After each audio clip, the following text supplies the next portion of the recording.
issue. Ray, I want to ask a question about the name Masangwe. That's on my full screen. Screen is just even higher. I see that name is more prominent than even you, Mr. Chairperson. Oh, Lubabalo, are you fixing it? Because on the screen on my side here, we have the agenda.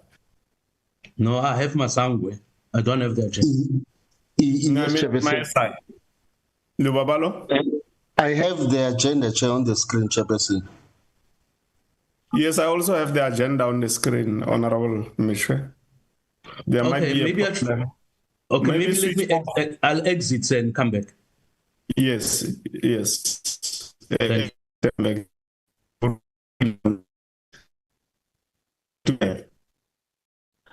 Honorable, as the agenda opening and welcome apologies. The third item, which is the most important item for today, we are going to be getting a briefing from Southern African missions in the region on their implementation of economic diplomacy through structured bilateral mechanisms in their countries of accreditation, so that we can be briefed as the portfolio committee. Then we'll have closure. Do we have a mover for adoption of the agenda of today?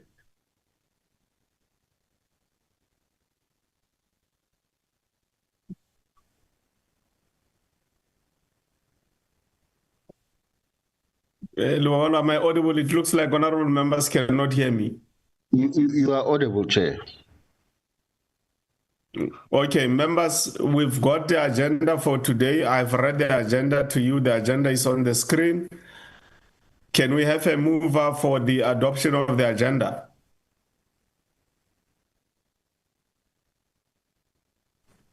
I so move, Chair. Honorable Moela, thank you very much. Honorable Moela, thanks very much for that.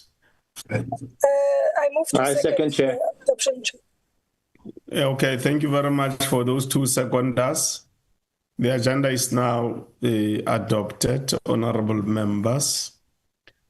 We took a decision as the portfolio committee that, based on the assessment of how oversight on the executive extended to its offices, embassies in Africa and all over the world, and the fact that the department is affected by serious constraints in as far as the budget is concerned. Also, that as the portfolio committee through Parliament, we are constrained by the budget. We find it difficult to reach all the missions. I think we've got 115 missions, if not 112, somewhere there. Atosokolo can confirm that later. So we find it difficult to reach all these missions. And the reality is that the South African taxpayer makes a contribution to the smooth running of these missions all over the world. And that this taxpayer has to see value for the contributions they are making as taxpayers of the Republic of South Africa. So we are unable to go to all the missions as the portfolio committee to indeed verify the reports that we are getting based on the movable assets, immovable assets, the staff that is there in the offices, how the embassies are working with the different countries to make sure that we implement our strategy to grow and build the economy of our country. So we are constrained by resources. And having assessed this situation, we then came to a conclusion that we must do something which is something new in the portfolio committee, where we are going to use a regional-based approach to hold the executive accountable. In this instance is DERCO, which is extended to the embassies. So we thought we must start with our region, which is SADC, where we are going to get reports, as I've indicated here today. in the course of next year, we will do the rest of the world, all the regions in the world. And we hope that DERCO can understand why we are adopting this approach, where the ambassadors will be approached for accountability based on the regions. Linked to that, we will also, as the portfolio committee, continue to indicate to Parliament that if we are going to be doing physical oversight, we will prefer that we introduce the same approach in as far as working with the ambassadors is concerned, where we will have these ambassadors according to the regions, and the consulate generals have them according to regions. They congregate in one place. So we are starting here in SADC virtually. We are going to Brussels in November to try and do the same. But in Brussels, it will be physical. Lubabalo is working with the Office of the Speaker and other offices to finalize the arrangements for us to go there. So we don't know whether that trip is approved or not. But that's going to be the approach. And I want to thank honorable members for last week, and also thank Ndadeso Kulo on behalf of DERCO, how you worked with us to make sure that our inaugural oversight meeting with all the ambassadors domiciled here in South Africa, the ambassadors of Africa, who are based here in South Africa, particularly in Pretoria, we meet with them. So we were able to meet, I can say, with the entire continent last week in Pretoria, and all of them are saying we must maintain that approach, and that on an annual basis, in the same month of October, we must meet, come together, and continue to improve this method that we are adopting to do oversight on them who are domiciled here in South Africa on behalf of their countries, for them to understand how they are working with South Africa, what are the challenges, how are we resolving them, what is it that they're suggesting that we should improve on our side. On their side, we also have an opportunity to raise issues with them. So I really want to thank DERCO for the manner in which we were hosted. We were assisted with the logistics. Everything was smooth and everything went very, very well. This shows that we can have a very good, smooth working relationship between the executive and the legislative arm of the state. So I want to welcome you, honorable members, once more. Ambassador Sokolo is going to be doing the presentation, which will cover the SADC region.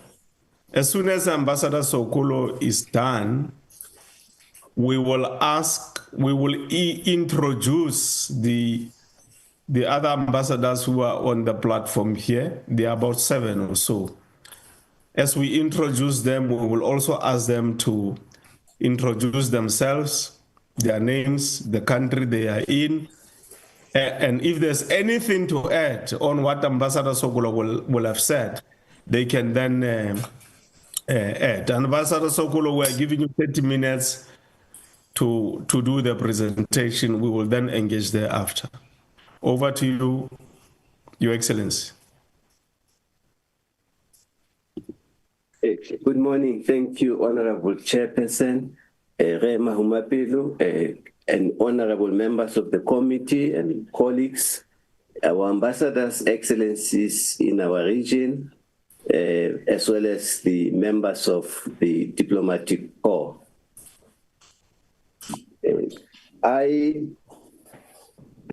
As you know, I'm the Deputy Director General responsible for Africa. And this branch, Africa, covers countries in Southern Africa, including the regional body, which is called SADC, the Southern African Development Community. I propose the outline of the presentation will cover 5 areas: the overview of the region, our relations with countries in the region, overview of economic relations or the economic profile of our region. Also look at South Africa and infrastructure development in the region. Make some few concluding remarks. Just hold on, Dr. Sokolo. Luba, there's someone who has not muted and continues to disrupt Dr. Sokolo's presentation.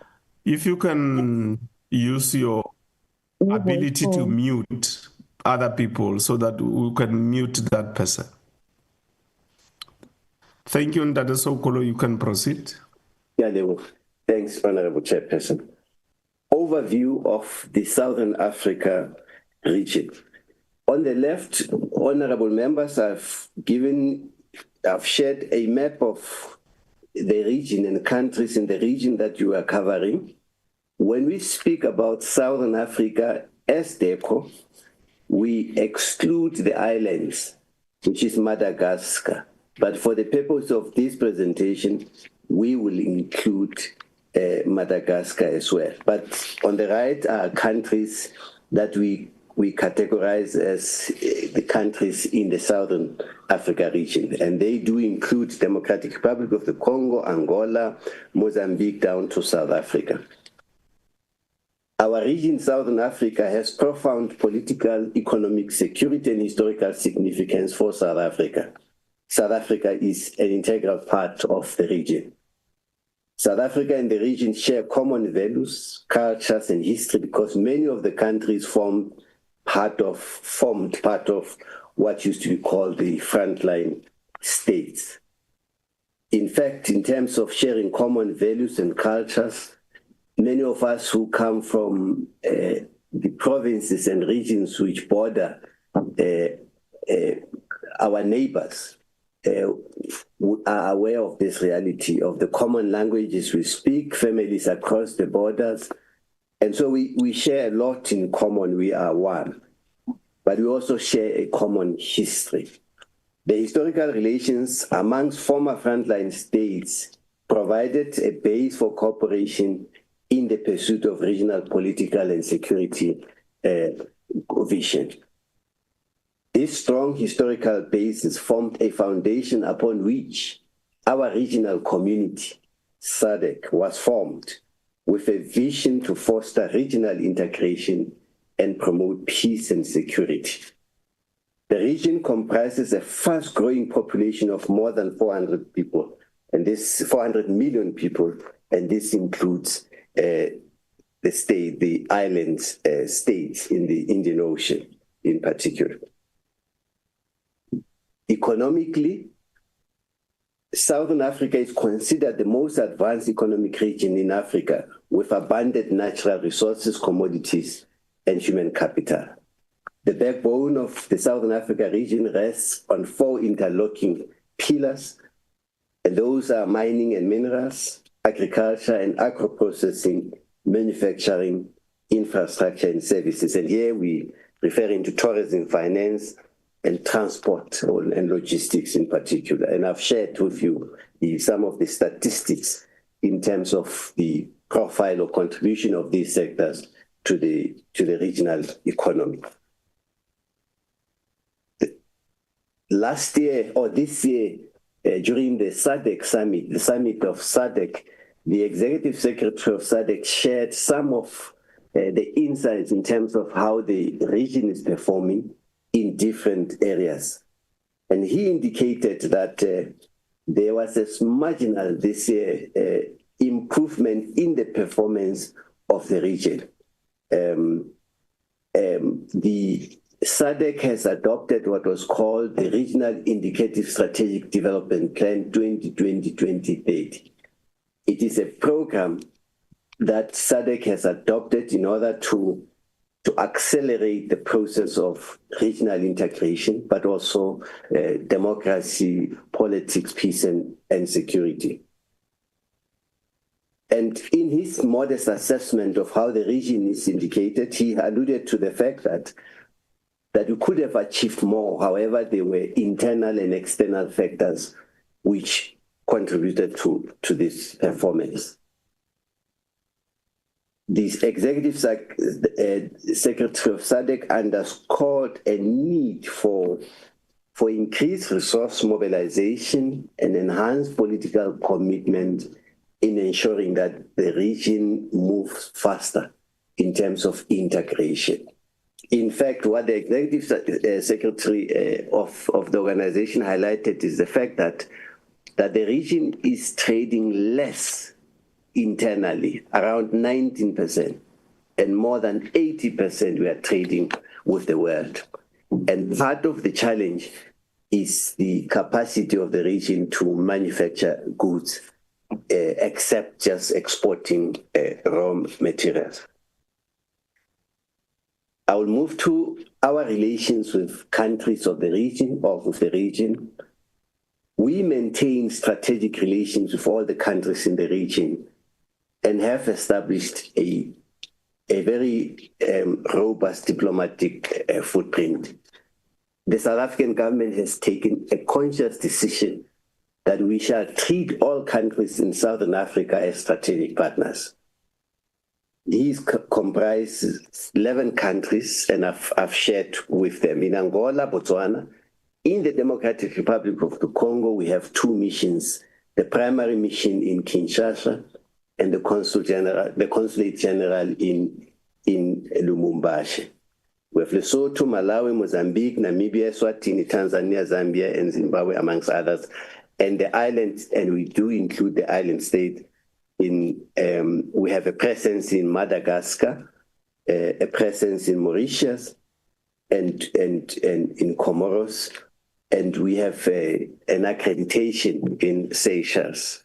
These fall within the SADC region. But most importantly, of these countries, we have the oldest custom union in the world, which is the SACU, the Southern Africa Custom Union, which is constituted by Botswana, Namibia, Lesotho, and South Africa. In terms of coordination of bilateral relations, government has taken a decision that all those countries that are strategic to us, bilateral cooperation will be coordinated through what we call a structured bilateral mechanism. And these structured bilateral mechanisms are chaired mostly by the heads of state and government themselves, with various committees, 4 or 5 committees, clusters addressing different cluster issues. For example, you have a committee which deals with politics and diplomacy, which is co-chaired by 2 foreign ministers of South Africa and the counterpart. Second committee would be peace, security and defense, co-chaired by ministers of defense. We have a committee, economic cluster committee, co-chaired by ministers of trade and industry. And we have either governance and or social. And all the relevant departments will then constitute part of, and these are joint committees. So it's between South Africa and the countries concerned. There are 2 structured bilateral mechanisms, what we call binational commission, and these are chaired by the president, and what joint cooperation commission, JCC, or joint bilateral cooperation commission, these are chaired by the ministers of foreign affairs.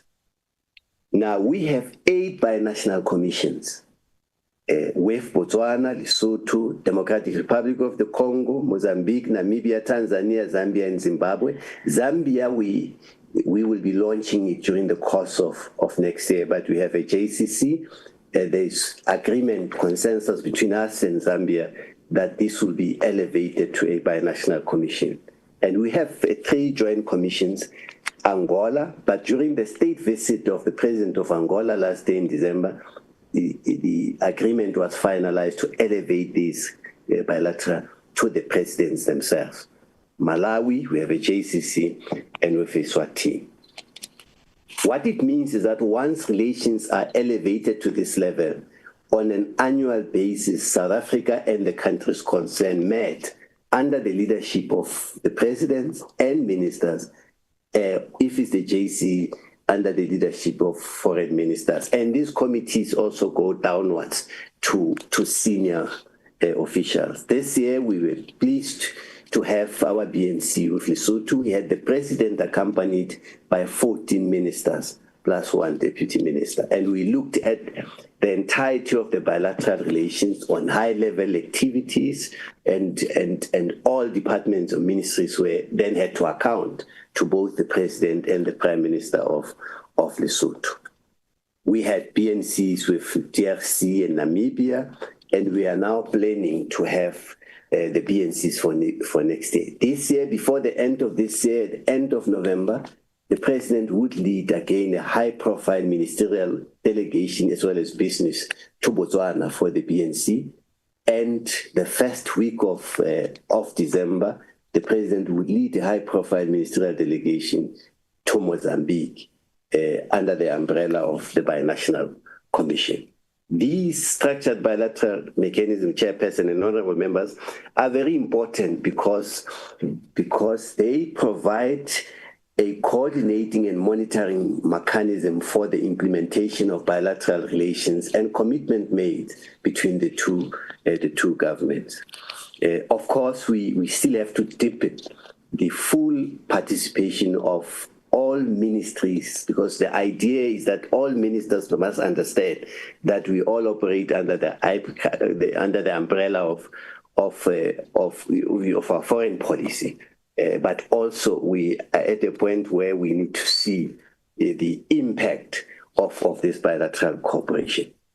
With your permission, I thought I would just highlight some of the specific information that is crucial for these countries. For example, with Botswana, we have a total number of 38 signed agreements and memorandum of understanding. And these agreements cover a broad spectrum of areas: trade and investment, energy, transport and infrastructure, defense and security, agriculture, health, environment, and conservation, science, education, and mining. From this agreement, the committees or different committees will then develop programs of action to give effect to these commitments that are expressed in this agreement. And as I said earlier, the priority now is to deepen the implementation rate and the monitoring. We also have with Botswana around 68 South African companies that with a footprint in Botswana. We know them: retail stores such as Pick n Pay, Shoprite, Checkers, Woolworths, and all of them. So South Africa is quite dominant in the region, and I'll come back to this issue later. While we do appreciate that the South Africa dominates in many economic sectors in our region, our partners also want us to have a win-win situation. For example, they too also are saying to us, ensure that some of the products are made or produced in their country so that this economic partnership mutually benefit all of us. The second country is Angola. We have around, Honorable Chairperson, 49 bilateral agreements and MOUs, Memoranda of Understanding, with all the areas that are covered. And we have in our record around 24 South African companies that are domiciled in Angola. We are looking at this Angolan market with keen interest because Angola has recently signed and ratified the SADC Free Trade Protocol, which would allow entry of, tariff-free entry of South African products to that market. And we envisage huge opportunities and increase of our exports to Angola. In recent months and weeks, we've had a number of South African companies visit Angola to look at opportunities, as well as our development finance institutions have currently visited Angola to look at financing opportunities for, by our DFI, like Development Bank of South Africa. Of course, Angola is interesting. Later on, I'll talk about regional infrastructure with the Lobito corridor, which is moving from the side of the DRC to the Lobito in the coast in Angola. Third country of interest to us is Namibia. We do have, as I said, a binational commission with Namibia. We have signed 75 agreements, MOUs, and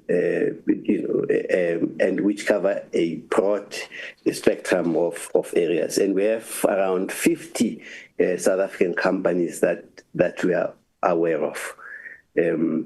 Namibia has recently made significant gas and oil discoveries, and we now increasing engagement, enhancing engagement between the two countries in the area of energy cooperation and partnership.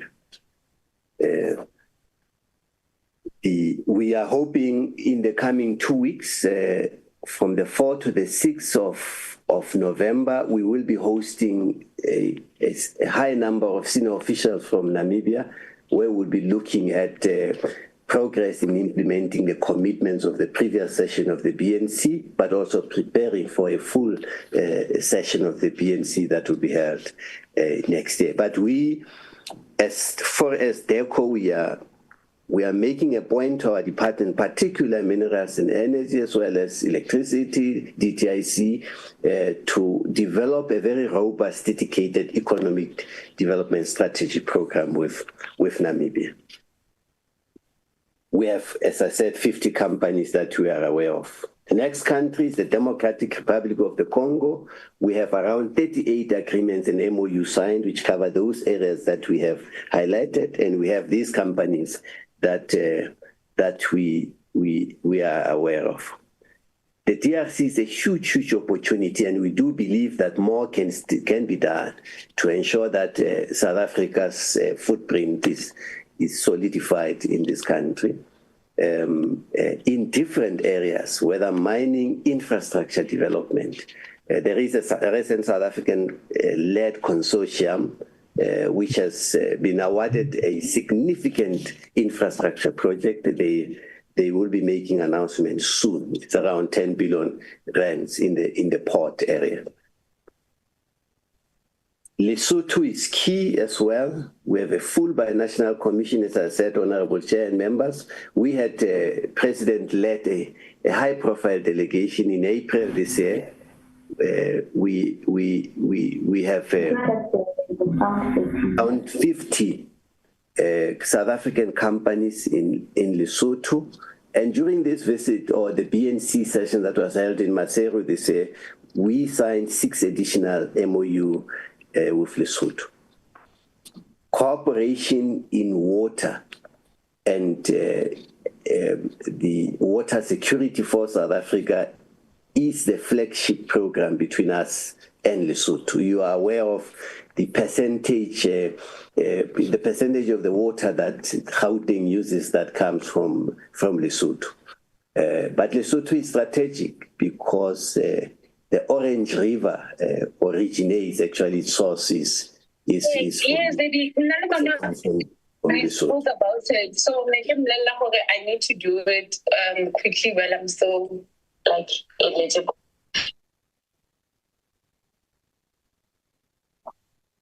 Yes, so Lesotho is very important from water security.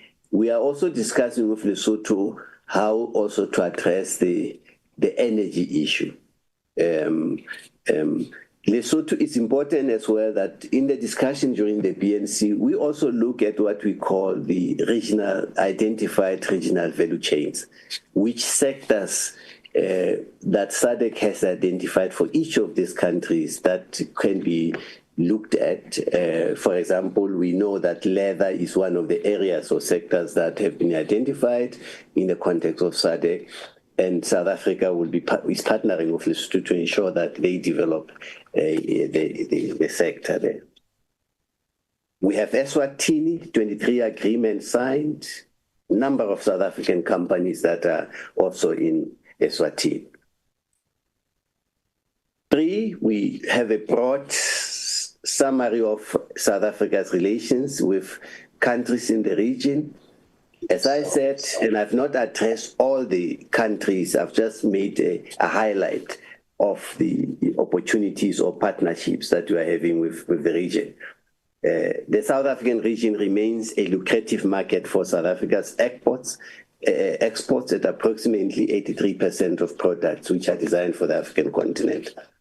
I've shared the statistics up to 2023 on the volume of trade, and I can say it's heavily skewed in favor of South Africa. But within the context of the BNC, we do, as South Africa, made a commitment to encourage our companies to do manufacturing in these countries for a win-win solution. Some of the main trading partners there for us is Botswana, Mozambique, Namibia, Zambia, and Zimbabwe. This slide share some statistics in terms of exports, trade. Just to go back, trade, number one is Mozambique, and of course, this number of exports in Mozambique is high because we do export also. Our companies do export through Maputo corridor. But you have Botswana, where we are exporting quite a lot. This is good for our exports, but there's also a need. We do make a commitment that in terms of the spirit of partnership, we would also want to receive, to buy from these countries and so forth. Tourism. SA Tourism has made a point that Africa and the region is our leading tourism market. And those figures indicate, look at the high number of Zimbabwe, Mozambique, Lesotho, Eswatini, Botswana, Malawi, Namibia. We share there as well. The SA Tourism has made some comparison in terms of arrivals, comparing quarter two of 2024 and 2025, and they indicate that there was an increase of 80% of arrivals. An important area of cooperation and a strategic area of focus for us is regional infrastructure development.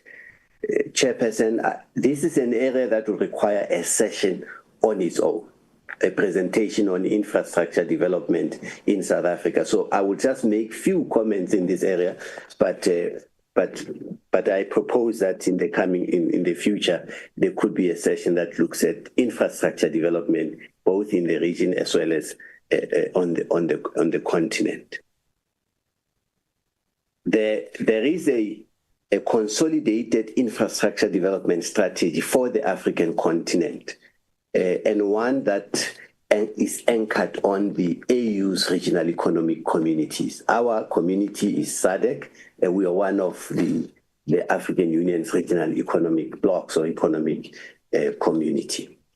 The African Union established a program, launched a program which was called the Presidential Infrastructure Champion Initiative, where presidents of the African continent were each designated an area or a sector to champion in the infrastructure project.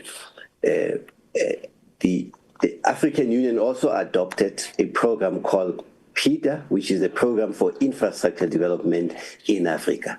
So to implement PIDA, a program that was launched is the PICI, which were each one of the presidents champion. Our president champions what we call the north to south corridor, which is very, very strategic. Please move to the next. And then the next page as well. At the beginning of this year, we requested information from all our missions in the region to submit to head office infrastructure projects that, firstly, to get access to the infrastructure master plan in the countries of accreditation, to indicate which projects are of interest to South Africa, and also to indicate if South African companies or DFIs are already participating. And what we receive from our mission is this information. Angola, infrastructure projects in rail, agriculture, manufacturing, transport, logistics, road, city construction to the tune of 12.9 billion. the main flagship infrastructure project in Angola is the Lobito Corridor, which is a corridor linking east and west. Development Bank of South Africa is one of the core financiers of that project. And the Angolan government have said to us that initially it was envisaged to be just a rail corridor that would transport minerals from mainly from the Democratic Republic of the Congo to the coast and out. But they have since revised that Lobito corridor to include manufacturing along, and have thus invited companies, including South African companies, to participate and ensure that they assist to develop the special economic zone. That's a project we are looking at and our companies are looking at. Botswana, what came from our mission is their focus on rail infrastructure project. In particular, for example, there's the Palale Rail Infrastructure Project, which is being looked at to the tune of 2.5 billion. So what we expect from a mission, and the list goes down, what we are expecting from our missions in the region, and ambassadors will comment, is that they will engage with the relevant authorities there, get more information to share with our companies so that our companies can be positioned for opportunities. DBSA is already involved in some of them, as well as IDC. DBSA finances infrastructure, whilst IDC, they finance projects, manufacturing, and so forth. This is a work in progress, Honorable Chairperson and members, and we have said to our high commissioners and ambassadors in the region that you need to dedicate more of your time in chasing these projects so that, one, our companies can also participate in this, but secondly, our development bank finance institutions also participate. Let's go to the next. The point I made earlier about the SADC infrastructure initiatives, when during the course of the year, Chairperson, we could come back and present exclusively on infrastructure development, SADC and the AU. But for us, those three corridors, North-South corridor, that links Durban, Richards Bay to Lumumbashi in the DRC. At the moment, we have trucks carrying critical raw materials driving from the DRC through the Bay Bridge to Durban. East-West corridor, Maputo to Walvis Bay, and then you have Lobito corridor, which I spoke about, which is from the DRC to Angola. What is important about all these corridors, and this is what the message you are taking to SADC, and to SADC in particular, these corridors should not compete. The Lobito corridor should not necessarily result in the South African, in the Durban and Richards Bay safari. The intention should not be that the traffic should now be diverted from South Africa to Angola. I think we need a win-win solution. Let's go to the next page. I'm moving towards closure. The North-South corridor is key for us.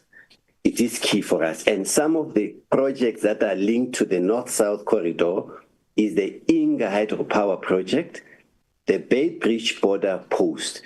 2 months ago, the foreign minister of Zimbabwe invited Minister Lamola to visit the Bay Bridge border because the Zimbabweans wanted to show us an excellent infrastructure development they have done, completed on their side, and the need for South Africa to do the same on its side. In 2023, President Mnangagwa also invited President Ramaphosa to go and inspect. It's a state-of-the-art facility.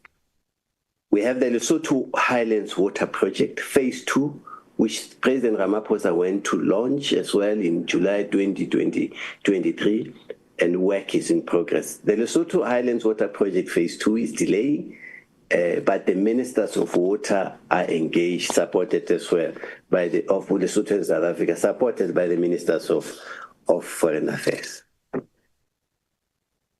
We are working very closely, honorable members, with our development finance institutions, DBSA,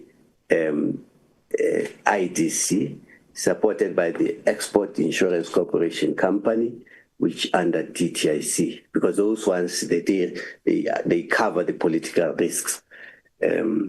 We had wanted to have some presentation on the projects they are financing, but next time when we present to you on infrastructure in the region and on the continent, we will also indicate which projects are financed by DBSA as well as IDC. In conclusion, Chairperson, our relationship with the region is very strategic, almost with all the countries. South Africa's prosperity, security, and regional influence is closely tied to the stability, development, and integration of its neighbors. The last bullet point that I wish to add, with your permission, is that although there are many opportunities for South African companies, both in our region and on the continent, they also face challenges. South Africa will continue to engage its partners to collaborate in creating conditions that are conducive to a positive business climate and removing non-tariff barriers. I thank you. Ambassador Sokulo, thank you. Thank you very much for the presentation. Quite an excellent presentation in that, Sokulo, very helpful. It's for the first time in our existence as the Portfolio Committee since the sixth administration and before that we go into matters of this nature. So once more, thank you very much, that is Sokulo, our ambassador. We will now allow our ambassadors to introduce themselves, and if there's anything to add, they can add. We'll start with Zambia. Thank you very much, Chairperson, Honorable Mahuma Pilo. This is High Commissioner Kachalia in Lusaka, Zambia. Ambassador, yes, if Honorable. Yes, if you can switch on your video. Members will want to see you and be excited in seeing you. Honorable Chair, we've been trying to get our systems working, but you know we have difficulty here with load shedding, and so sometimes you put on your audio or your video, then you get lost, disconnected. Yeah, that's understandable. Yes, I'm sorry. Next time, 100%, you'll see me fully. That's understandable. Do you have anything to add, Your Excellency? Just one or two things. I think it was an excellent presentation by DDG. He captured, well, in the instance of Zambia, the main issues that, we are seized with and the marching orders that we receive, particularly on economic diplomacy. The last issue of infrastructure, Zambia is very pivotal in the north-south corridor. From Lubumbashi up to Durban, one sees a lot of activity between South Africa and the DRC particularly, and obviously going through Zambia.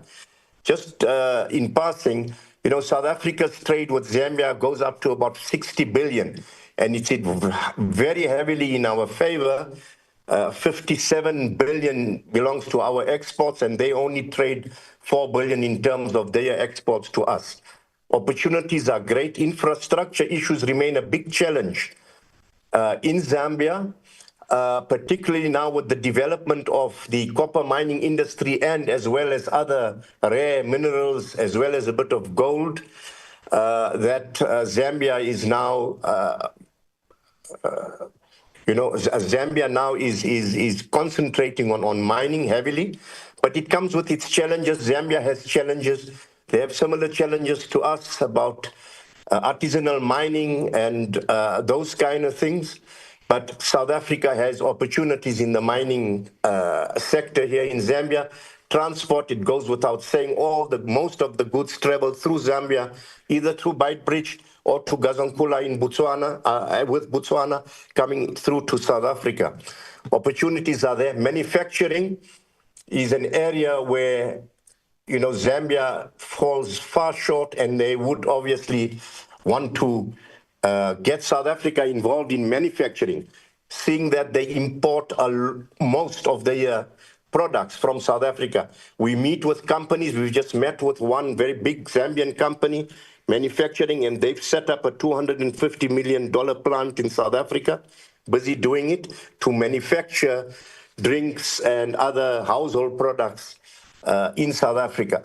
In agriculture, we met with mainly South African farmers who've been called to Zambia, who have set up in Zambia and produce maize. And it's interesting, they're telling us that Zambia has got a surplus of maize this year from 200,000 tons to 600,000, I think it's, a million, tons. So they have a surplus which they're ready to export.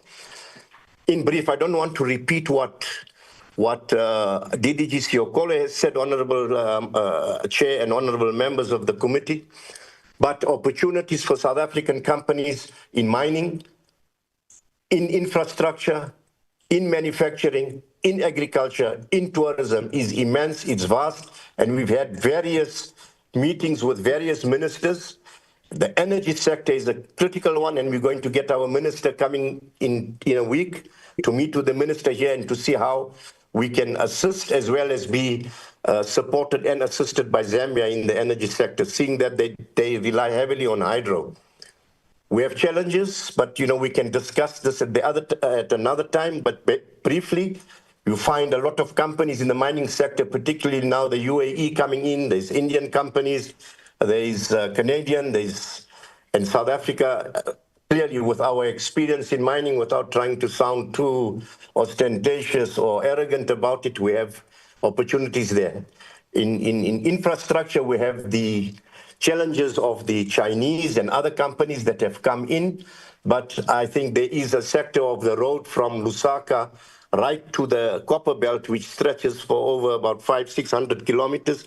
There's a South African company that's in the process of bagging at least 200 kilometers of that. All in all, Honorable Chair, it would be nice for the Portfolio Committee also to visit Zambia, and the mission is very busy on a weekly basis, visits to provinces, and we've met with South African companies that are involved. I'm not talking about ShopRite, and they have a tremendous presence here. We have some challenges. The tariffs, I think we will write again to our desk and through Ambassador Siokole, DDG, the tariffs that seem to be outside of SADC's agreement. To give you just one example, our wines have been slapped with an 80% tariff. So I just saw this yesterday. A wine that cost us $140 now costs $199. But we've discussed this with the ministers. The other issue is our medicines. They put in a delay on our application for our pharmaceuticals, and Zambia really needs health and pharmaceutical support, but they put in a 2-year waiting period for our pharmaceuticals to come in, but they allowed Egypt recently as well as Zimbabwe a 6-month period, and we know again that Zimbabwe has a lot of our medicines that come there. We basically manufacture pharmaceuticals. They just constitute them, make the ingredients into tablet form. But these are areas, these are challenges, and it gives us the opportunity to have ongoing discussions. Traffic between our politicians in different, particularly in the economic sector, are good. And I think politically, DDG Siokole has mapped it out, good relations, but obviously, like all relations, they have to be worked on a continuous basis. In education, there's a lot of Zambians who study health. South Africa is used for, if you want to call it, health tourism. All in all, it's a country that is seeing itself growing, and South Africa has great opportunities in Zambia to build on what already exists. Thanks, Honorable Chair. If there's anything you'd like me to discuss in particular, I would be quite happy to do so. I'm joined by my deputy, Mr. Nyawose, who also has been around and we do quite a bit of work, obviously driven by our desk and our headquarters, given firm instructions to concentrate on economic diplomacy. Thank you, Chair. Thanks very much, Your Excellency, and Your Excellency Nyausi, that side we also agreed to this morning. We will now go to Tanzania. Kinaga ya Khotsole Lerato.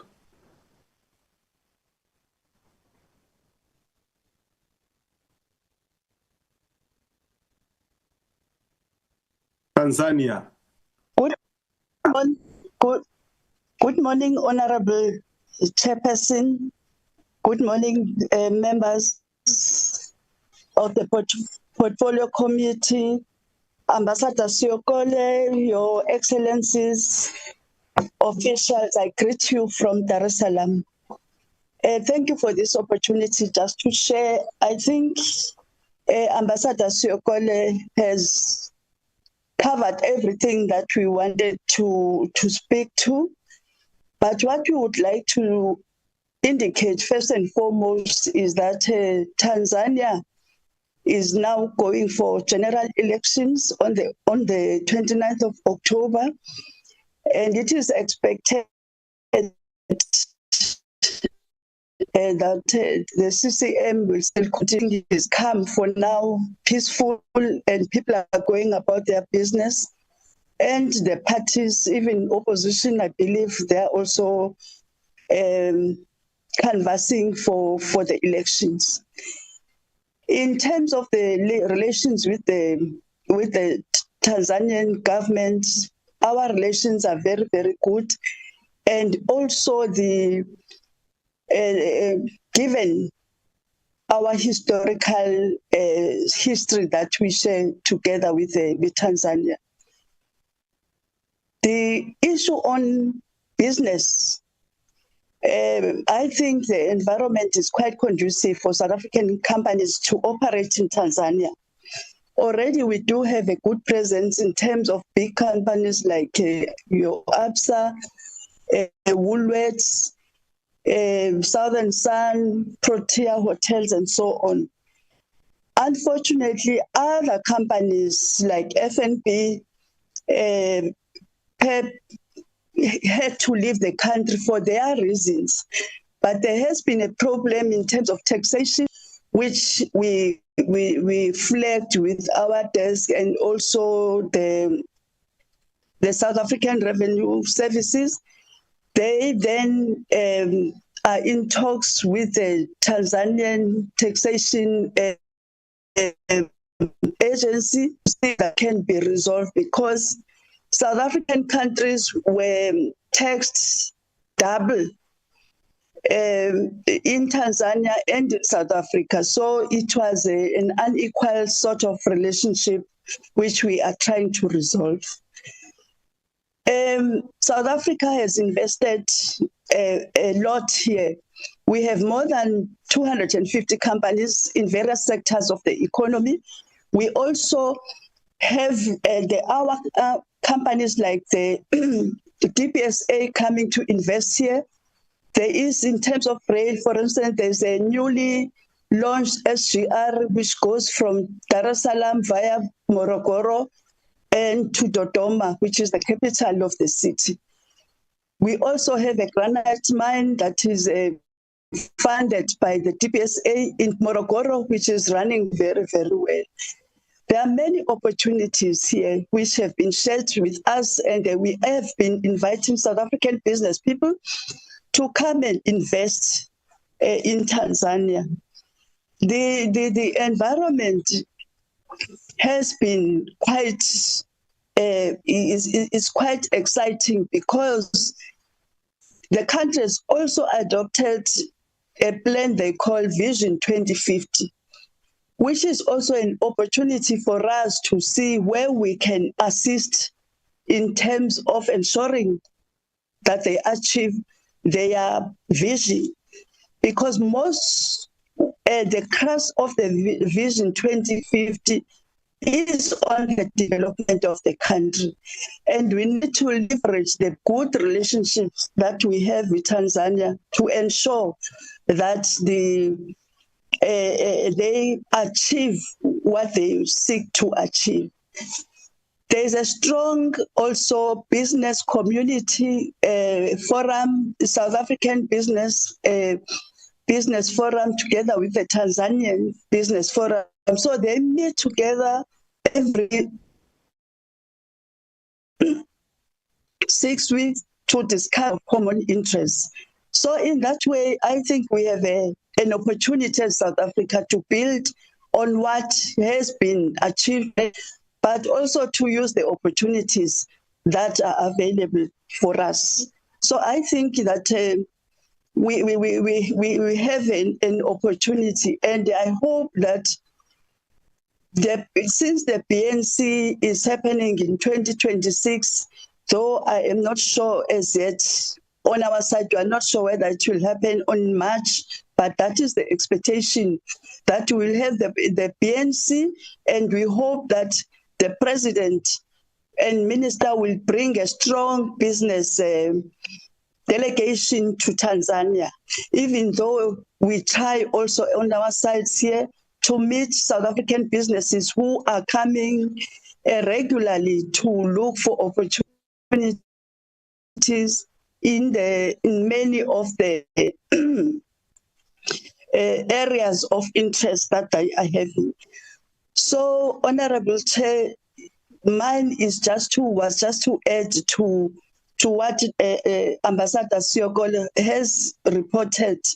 But I think that Tanzania is a country to be visited, and because they treasure the history that we share with them in terms of the struggle times and the support also that they had given us.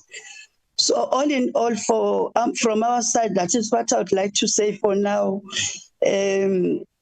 Everything else we can always share with in writing with the portfolio committee when the opportunity arises. Thank you very much, Honorable Chair.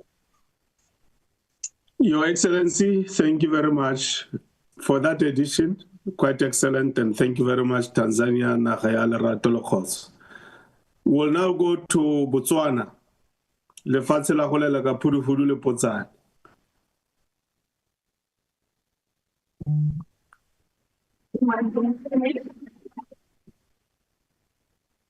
Yes, you are audible and visible, Your Excellency. Thank you very much. And good morning to all the meetings and also to the members of the supporting committee. Our division has taken an opportunity to really extend our ambassador program on a very interesting basis that really shows that exactly what it seems that importantly in the campus area of activity, and also at your field of that Your Excellency. Yes. There's a bit of quality problems with your network. I don't know if you are able to find a better location, or we must go to another country. You look for a better location, then we come back to you. Okay. Yes, because it will not do you good for us not to get quality from our good neighbor Botswana. Okay, so let's just follow me.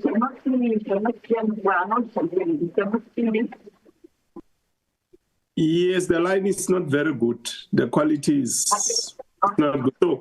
So what we will do now, Your Excellency, we will migrate to Malawi, then we'll come back to you. Okay. All right. Thank you very much. Zikomo, Malawi, over to you.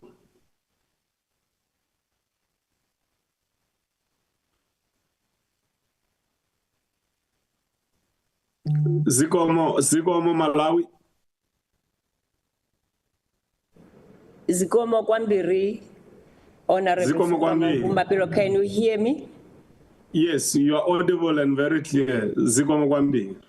Zikomo. Honorable members, excellencies, ladies and gentlemen, good morning. My name is Tamara Ndaba, Chargé d'Affaires here in Malawi. I would like to indicate that Malawi has got nothing to add.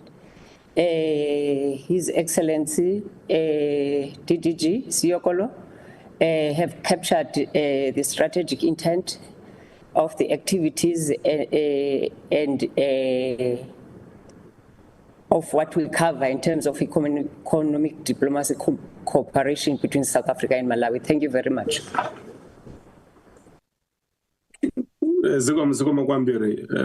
Your Excellency, Juale Reseremata area Amani Tabenzal Sutu, Arutole Sutu,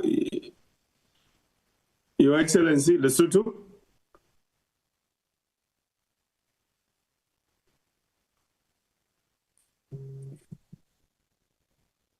Lesotho, members of Council.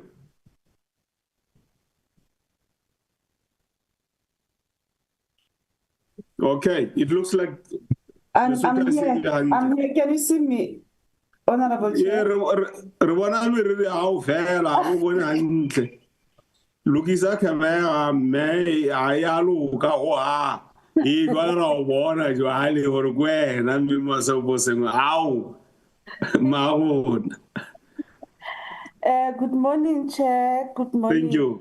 Honorable members of the committee, members, our Ambassador DDG Sokolo, Your Excellencies, thank you for the opportunity that we have to also be part of this meeting. I think our DDG has been able to cover all the issues, but I'll just add one or two to say that some of the opportunities which we have is in the hospitality and social sector. There is a development of the Mohale Resort, which is located near the Mohale Dam in the Lesotho Highlands.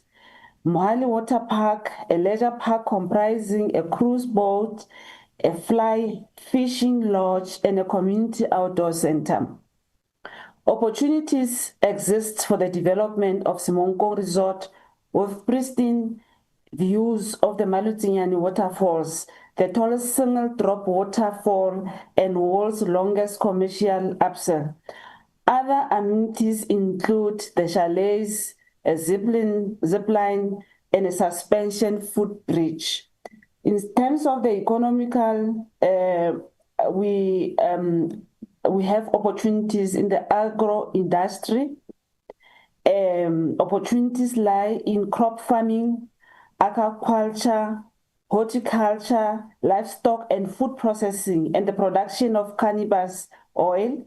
Over the past 3 decades, the contribution of agriculture to the gross domestic product has declined from around 20% to some 7%, comprising of 2.3% arable agriculture and 4.1% livestock. Manufacturing areas of investment include automotive components, textiles and garments, plastic products, consumer electrical and electronic appliances, packaging material and garment accessories such as zipper and buttons, renewable energy like DDG has already indicated. Opportunities lie in the generation of solar energy, wind energy, and hydropower to generate electricity to meet the current supply demand. That is the only addition, Chair, which I wanted to highlight. Thank you very much.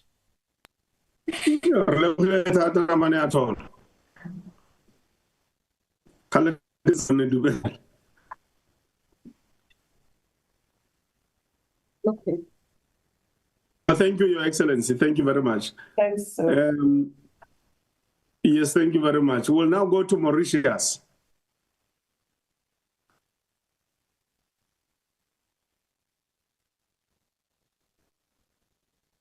Mauritius.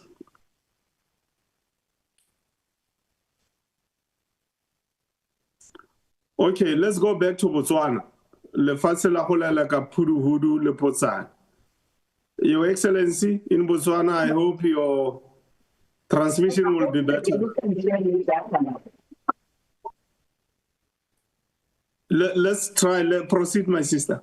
Okay, thank you very much. Now, to also remember that it's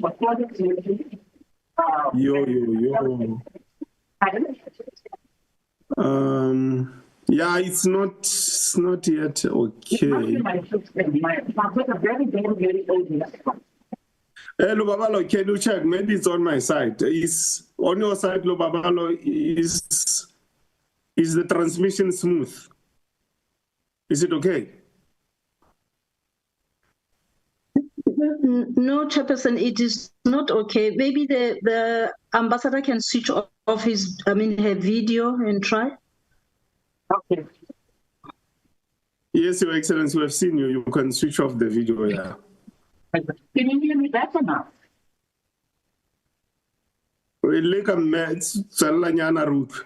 I'll try to speak slowly. Thank you very much to Ambassador Klopolo for the presentation. We don't have much to add, with the exception that we remind colleagues that Botswana is a new government. So there's quite a lot of inexperience in terms of either the ministers and people who hold offices. So a lot of assistance is going to be needed, and I know it is being taught by Botswana from South Africa in terms of many of the things that the really still need to have experience on it. Botswana is going through a very difficult time at the moment. The value of diamonds has really gone down. So in terms of even their own budget, they've got very, very little money. We did not even celebrate Independence Day on Independence on the 13th of September here in Botswana because there's no money. So there's a lot of problems that the country is going through, a lot of challenges that are going through at the moment. Presently, there is a huge need for medication. There are no medicines in pharmacies. There are no medicines in hospitals. Currently, at the moment, we have two colleagues from head office who are here who have come to discuss with the Botswana government how it is that Botswana is, what kind of assistance Botswana needs in terms of medication, what kind of medicines they want, in what quantity, what are the priorities, which are the areas of priority, etc., etc. The police will be leaving either tomorrow or day after tomorrow, but they will be coming with a very, very detailed report in terms of what it is that is being requested by Botswana from South Africa.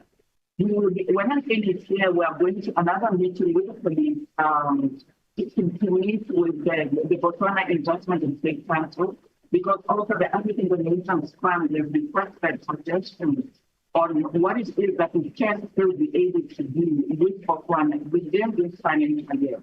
Particularly looking at issues like, for example, any conferences that the BITC wants to hold in terms of investment, looking at furthering investment between Botswana and South Africa. So we will be having that meeting. We had a meeting with the minister and the president yesterday, together with the chief police. The one police and Botswana from our guest, and then also our colleagues from the African Donations Fund. So we had a meeting with the minister and the president. It was quite a number of issues that they raised, which Ambassador Andrew will be bringing you that report, because we're putting that in the report, the number of challenges that the president raised that they will allow South Africa to take a look at. But on the other side also, as Ambassador stated, we have a South African business forum. We've got about 58 companies here. But there are some challenges that some of these companies are facing. For example, there are times where the import permits of goods are revoked without any explanation, without any consultation. And this causes serious losses in many of these companies. We have issues at borders. Some of the borders, clearance of trust at borders, because of various challenges. Clearance of trust at borders takes a very long time. And many times we also cause losses for the companies because some of their routes are being exploited, etc. But all of this is going to be in the report that Mr. President is going to be bringing to you in answer to the poll. Just so that we must look at what it is that we really need to look at and to see what it is that we may be able to sort out before even the bid and see hold. Because as we always discussed in the past, we do not want a situation where when our principals are here, we are still talking about, we are discussing this, we talk about implementation. We want to say this is what we have done, but these are the challenges that have not permitted us to implement what it is that we have agreed on. So all in all, really, I think this is what we have to say in terms of what it is that Botswana is doing, apart from the depth of Ambassador Sesol has already raised. The important point that he raised, we do need a win-win situation. We have a lot of African companies, and as Ambassador Sesol's presentation was showing, the amount of South African goods in Botswana and the amount of Botswana goods in South Africa, we cannot do something. So we need to look at what it is that we can be able to do to improve our also importing of products from Botswana, because that also helps the local Botswana industry, the local Botswana manufacturer, the local Botswana farmers, in terms of them also benefiting from sending, exporting their goods to South Africa. So all in all, Mr. Chairman, I think I will leave it there unless you have questions. Thank you. Thank you very much, Your Excellency. Thank you very much. Your line was not very clear, but I'm sure where we could hear you, we could hear you. Lubabalo will work with Dirk to ensure that we get all the presentations that were made here, particularly the additions. In Tatosogolos one, we do have. Let's go to Madagascar.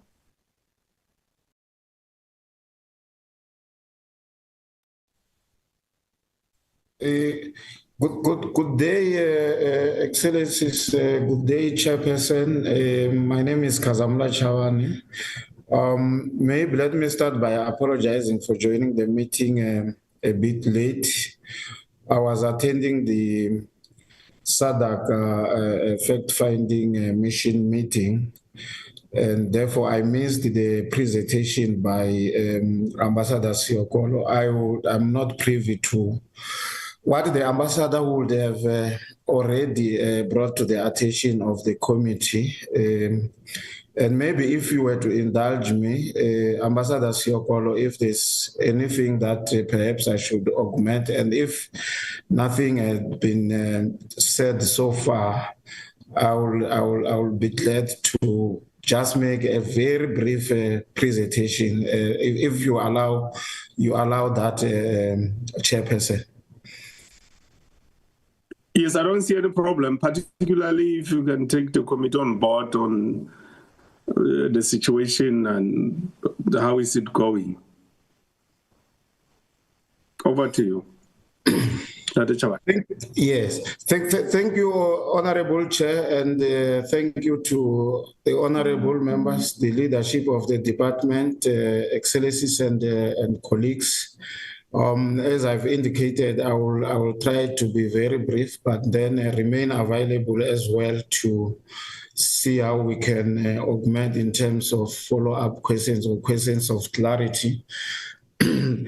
The situation in Madagascar, as you would know, what transpired is that there was an outbreak of demonstrations on the 25th of September under the banner of the Gen Z movement, which is a movement comprising in the main of young people, the youth, including students in the country.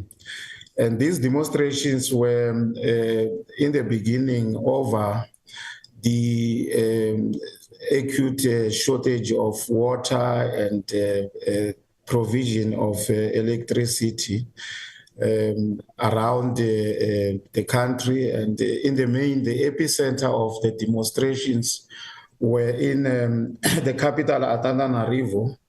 But what we've seen is that, particularly on the 25th, when the erstwhile president was in New York to deliver his statement to the UN General Assembly, the demonstrations turned violent, and the long and short of it is that there was destruction of public and private property and looting in the main, in the capital, to the tune which at the time was estimated around 40 million US dollars. I mean, sorry, euros.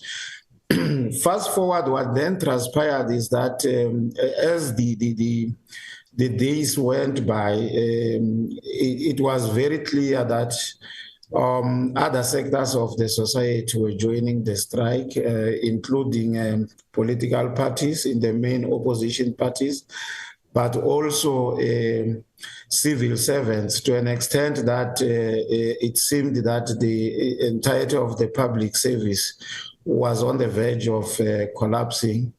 But what changed the dynamics and the landscape in a big way was when the elite unit of the army called the CAPSAT pronounced that they were going to join the demonstrations and called on the members of the military to leave their posts, including areas where they were protecting key national points. That will, of course, include your state palace, government buildings, and so forth. That was on the 11th in the morning.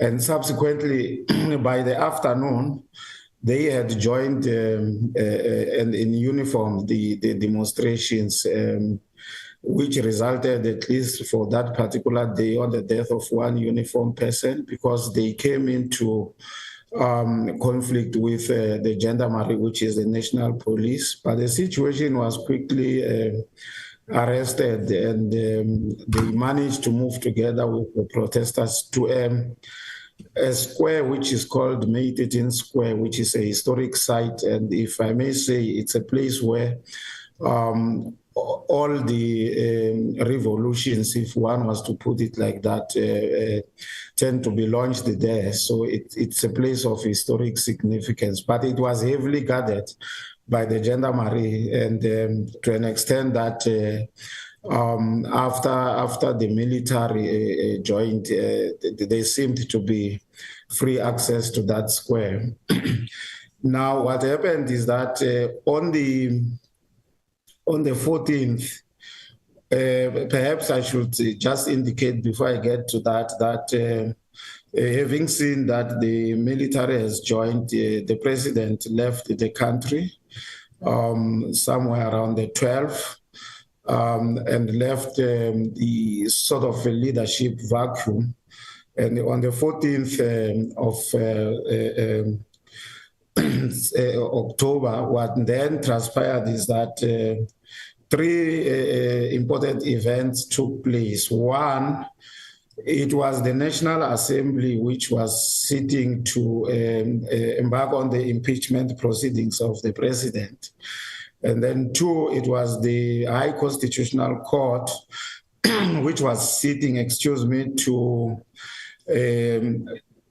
to deal with the submission of the then Deputy President of the National Assembly, who had indulged and requested the court to look at the leadership vacuum. And suffice to say, at the same time, you would have had the office of the President of the Senate, who, in terms of the Constitution, in the absence of the President, would have taken the leadership role of government in the interim, but he had been dismissed as well.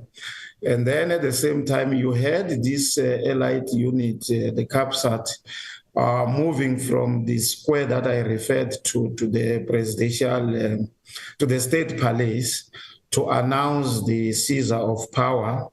And they did so. They announced the seizure of power, and they announced as well as the suspension of the Constitution.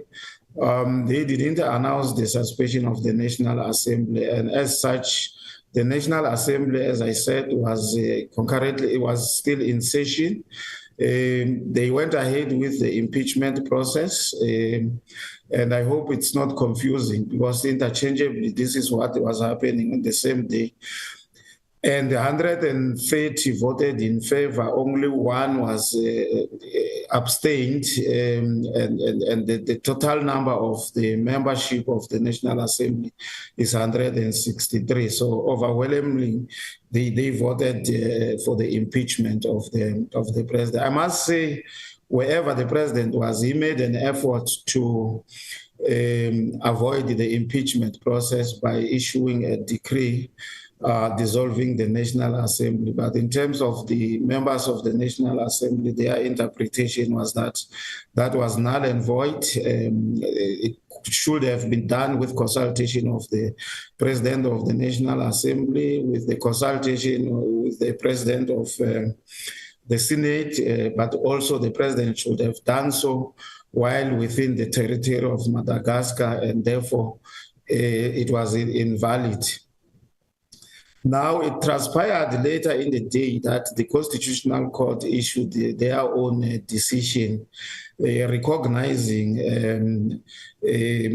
that there's vacancy in the office of the President, there's vacancy in the office of the President of the Senate, and therefore deciding that the military is the only authority under the embodiment of the current president, if I should say, the only embodiment to assume the functions of the presidency. And they moved on the 17th, this is the High Constitutional Court, to swear in Colonel Michael Randrianina, I hope I pronounced that correctly, but that's how it's spelled, as the head of state. But we saw in the lead up as well to the swearing in that already the military was exerting its own force in terms of control of government functions, including the signing of official documents and so forth. So it was clear that the transition would go ahead, including the designation of some of the institutions, which in my view sounded more like transitional institutions. For instance, sorry, there's something in the background, Honorable Chair. No, it's fine. Hi, Luba, can you attend to that interruption, Luba? Okay. No, thank you, Chair. Yes. Including the designation of the Republic as the refoundation of the Republic of Madagascar. I think that is very important, but also establishment of the so-called Presidential Council that would somewhat oversee the transitional arrangements and other institutions which were designated in defense of the transitional authority. And for me, that meant that the military was exerting its grip on the functions of government. Now, as we speak, because you would recall, hopefully, that SADC had already issued a statement indicating the availability of SADC to assist Madagascar to get back to constitutional normalcy, and the African Union as well. But the African Union was also, to a certain extent, I think, swift in terms of suspending Madagascar from participating in its activities, and they had undertaken to send a special envoy. Now, what transpired this morning is that the fact-finding mission of the SADC is in town, and I participated in their proceedings.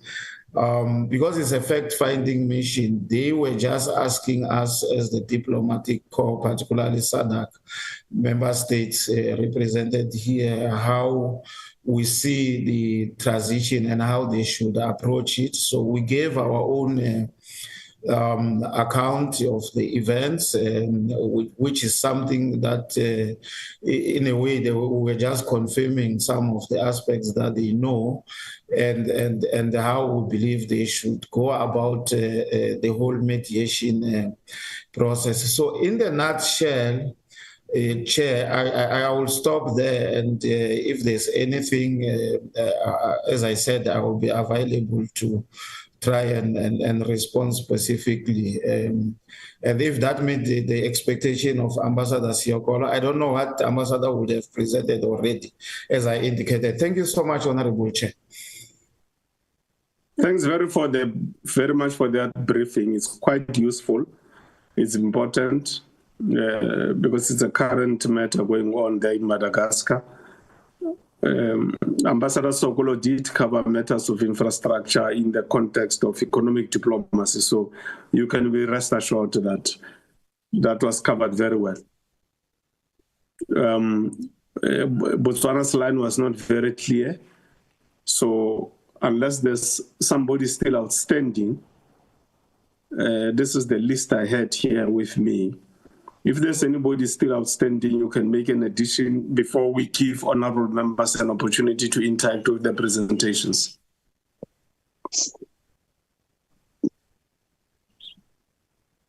Thank you very much, Chairperson. My name is Puleng Chaba. I'm the Charge d'Affaires in the South African Mission in Maputo, Mozambique.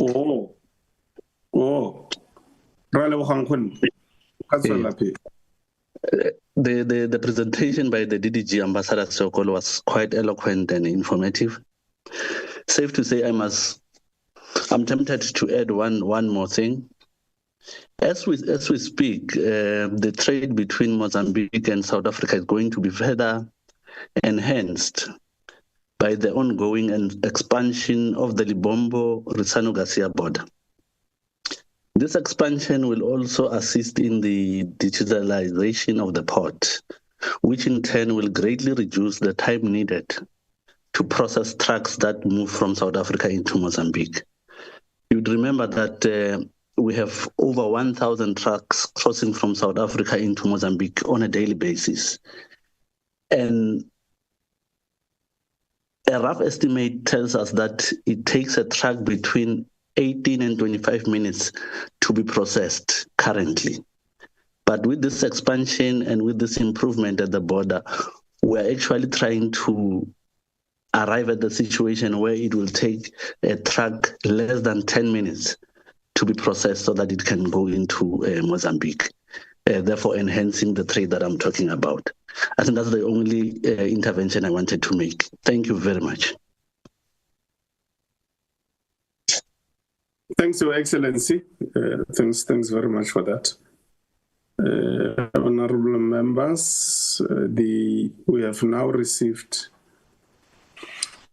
the inputs from the DDG Ambassador Sokolo and various excellencies from 8 countries in SADC. We can now interact with the presentation. Honorable Wesley Datlas, Your Excellencies, Honorable Wesley Datlas is a member of this portfolio committee. He is also a member of the Umkhonto weSizwe party. He will be followed by Honorable Smith, and I will indicate, just like I did with Honorable Datlas, which party does he come from later when he comes in. Honorable Datlas. Thank you, Honorable Chair, and thank you for all the inputs. This has been something that we've really been asking for as the committee.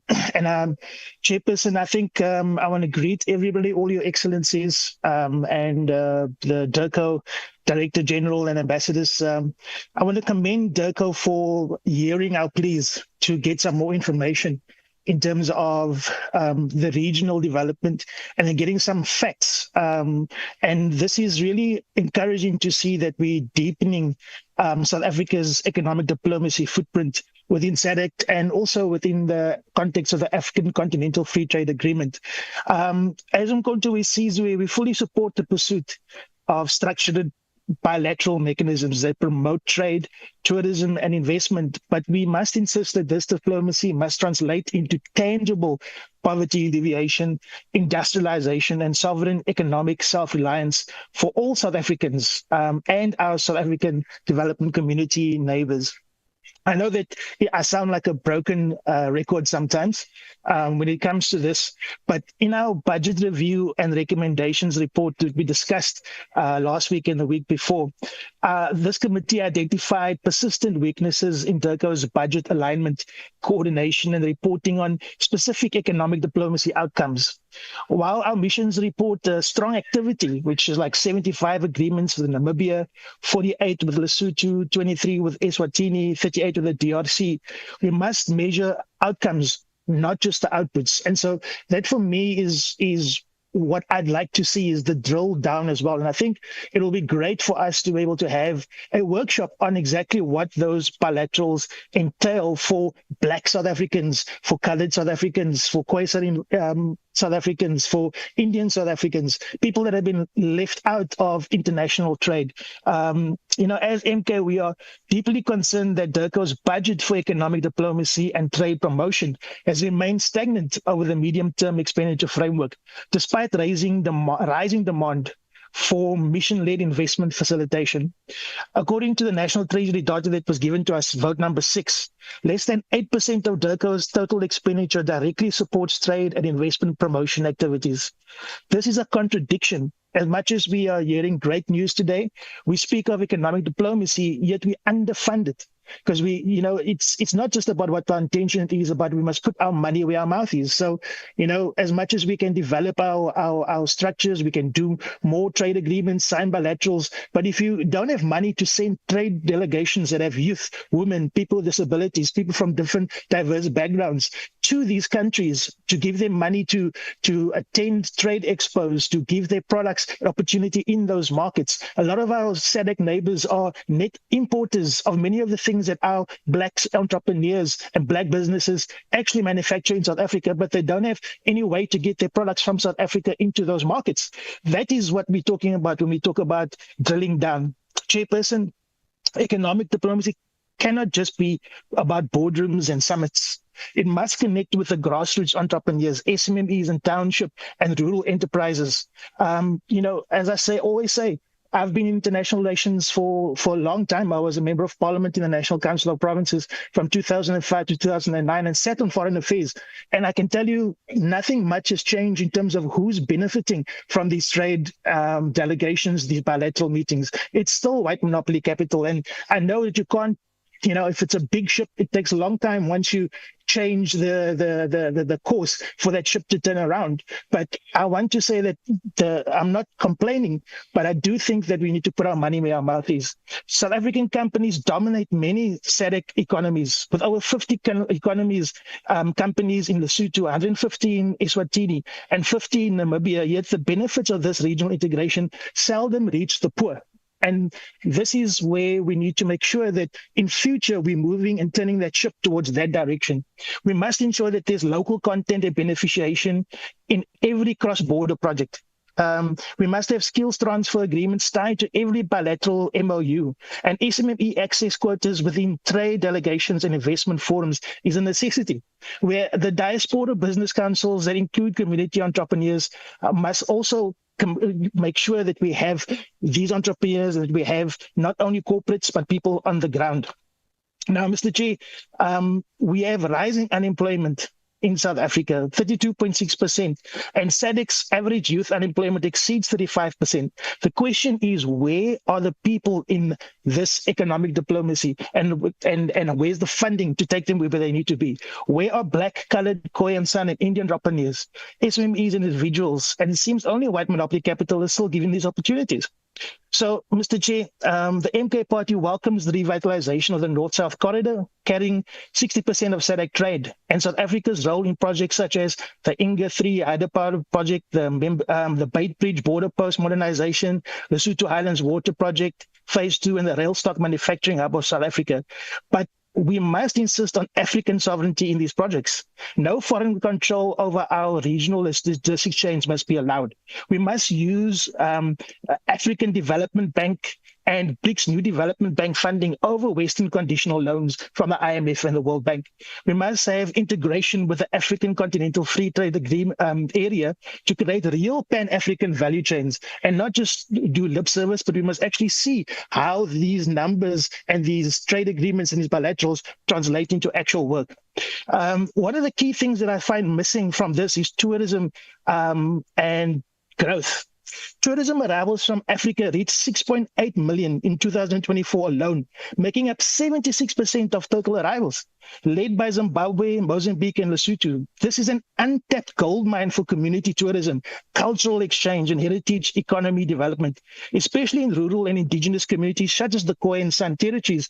And we don't have if you go to our embassies, you don't see the Khoi and San anywhere, Mr. Chair. You don't see us getting opportunities at all in these things, even though we are one of the few countries in the world that hosts a First Nation Aboriginal people. We want to urge DIRCO to integrate indigenous heritage tourism diplomacy into the SADC mission work as well, because that's where the majority of our tourists come from. Mr. Chair, I just have a few questions that I'd like to ask the DIRCO and some of the ambassadors. When it comes to bilateral agreements, transparency, can DIRCO provide the committee with a comprehensive schedule of all bilateral trade and investments, agreements, and MOUs, including those under review or pending ratification? And what are the mechanisms are in place to monitor and implement and these outcomes? And when it comes to balanced budget alignment, we must ask, why has DIRCO not increased its economic diplomacy budget allocation proportionate to the expansion of SADC engagements? Because if we underfund them, they're not going to be able to reach everything that they need. And then how many trade delegations, investment missions, and tourism roadshows were funded in the 2024-25 financial year? And what were the measurable results in FDI or job creation? So there's a number of other questions, but I think we'll leave it there for now because we need to have real infrastructure development. What is DIRCO's role in coordinating all of these things? So I think I'll leave it there, Mr. Chair. Thank you very much. Thank you, Honorable Douglas. We will now take Honorable Smith, who is from the Democratic Alliance. Honorable Smith is a member of this portfolio committee on international relations. Honorable Smith. Thank you, Chair. And very thank you to Ambassador Siokolo and to the excellencies who've presented on their particular foreign missions in today's committee. It's been quite interesting to see the work that's being done on the broader continent and certainly in the SADC region. And also, I'm very glad to hear that Zambia also gets load shedding, much like South Africa. So it seems as if I'm not sure if that's because Zambia is buying electricity from South Africa or if it's just because there's similar power issues there, but it seems as if there are shared problems that need addressing between the SADC countries. Chair, I have a few things that I'd like to touch on. I'm just going to open with a few comments that maybe some of the ambassadors are able to just elucidate on a little bit. But I was very, very taken by the input made by His Excellency from the foreign mission in Madagascar. Obviously, having monitored the recent military coup quite closely. And I think it really underpins the main threats to economic diplomacy and trade in the Southern African region, which really underpins all of our relations with fellow African states. And that is, peacekeeping, political stability, and functional governments and democracies. I don't think it's possible for us to embark on any foreign policy or certainly on any economic diplomacy agenda without having underpinned those key principles. And I think it's impossible for South Africa to invest in the region and certainly more broadly in the continent if money is going into a black hole due to corruption and due to the lack of transparency that only comes from democracy and from sound democratic institutions. So I would just like to impose that point as a main point of concern, certainly from the DA, and maybe just hear from the ambassadors what challenges they are facing in this regard in their particular postings, and where they see South Africa's role to really make a difference or really encourage these countries to move towards a more favorable investment environment, which is underpinned by the values that we hold so dear in our own constitution. So I'll start with that, Chair. I think that I was very interested to hear as well from His Excellency, the Ambassador to Zambia, about the real-time effects of tariffs, because I think the whole of Africa now, we know that Africa is not a priority for the Trump administration, certainly from the United States of America. And outside of that, there is a trade war that South Africa has been caught up in, like many parts of the world. And we are facing these tariffs at the moment. And I think that it's important, the lesson that we need to learn here, certainly as African economies and emerging economies, is that we can't place all our eggs in one basket, because if that basket fails, the economic consequences are dire, as opposed to a country that has a more diversified import and export markets. And the point I'm making is that I do think that South Africa needs to turn more towards Africa in terms of diversifying its exports and finding new export markets. And I think Africa certainly is the first option. And we spoke about this with the other ambassadors stationed in Pretoria when we were at DIRCO's headquarters last week. There's definitely a willingness to proceed with the African Continental Free Trade Area, for example, certainly within SADC. And I think we need to look at more detail, or in more detail, at what barriers there are to trade that need to be lifted and need to be reformed. And especially in light of the political uncertainty that we're experiencing with traditional trade allies such as the United States of America, where we obviously still need to pursue that trade in a very dogged fashion, but we also need to diversify our trade missions. And Chair, I want to just touch on the Southern African Customs Union, which Ambassador Siyakola mentioned.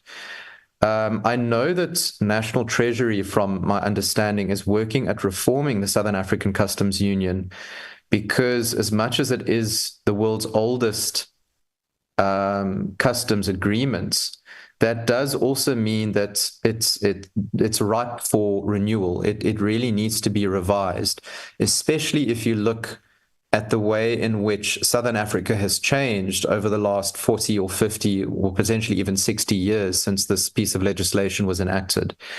South Africa still disproportionately subsidizes many of our neighboring countries in terms of customs duties, import and export duties, etc. And that was done, I think, to South Africa's benefits initially. It obviously assisted in our ability to export into the region and incentivize South African imports for neighboring African countries, certainly the SADC region. But it now, I think, is becoming a bit of a hindrance as we see regional economies developing beyond South Africa, sometimes even surpassing us in certain sectors. And South Africa is actually ending up getting a raw deal from the SACU. So I know this is something that is being discussed by the Treasury as it stands. But Chair, through you, it would be great if we could get a presentation from a Treasury official on the progress made towards reviewing SACU and what the implications would be for our economic diplomacy agenda in the Southern African development community, because I think that is going to have an impact on the way in which we trade and the way in which we engage economically with these states going forward. Chair, I'm going to end off just by really drilling into the detail here, and I'm going to pose a few questions to their excellencies, the ambassadors, just to get a more qualitative assessment of the trade. We have gotten quite a bit of detail, which we're appreciative of, but I think we need to just get some more data and facts and figures, if not in this committee, but potentially to come through to us at a later stage. But can the heads of missions or the ambassadors identify quantifiable data on direct outcomes relating to trade and investment, particularly how many jobs are being created for South Africans through these efforts in the last financial year, or even over the last term, the last 5 years, and what the total rand value of that investment is estimated to be, what has been facilitated successfully on that part, so that we can actually see the concrete injection of funds coming into the South African economy. And then, are there any specifically sort of high-value South African products or services that are exported from South Africa into these particular countries where we have heads of missions and ambassadors? And what efforts have been made to remove tariff barriers to this effect, to ease the movement of these goods between Southern African communities and certainly more broadly speaking African countries?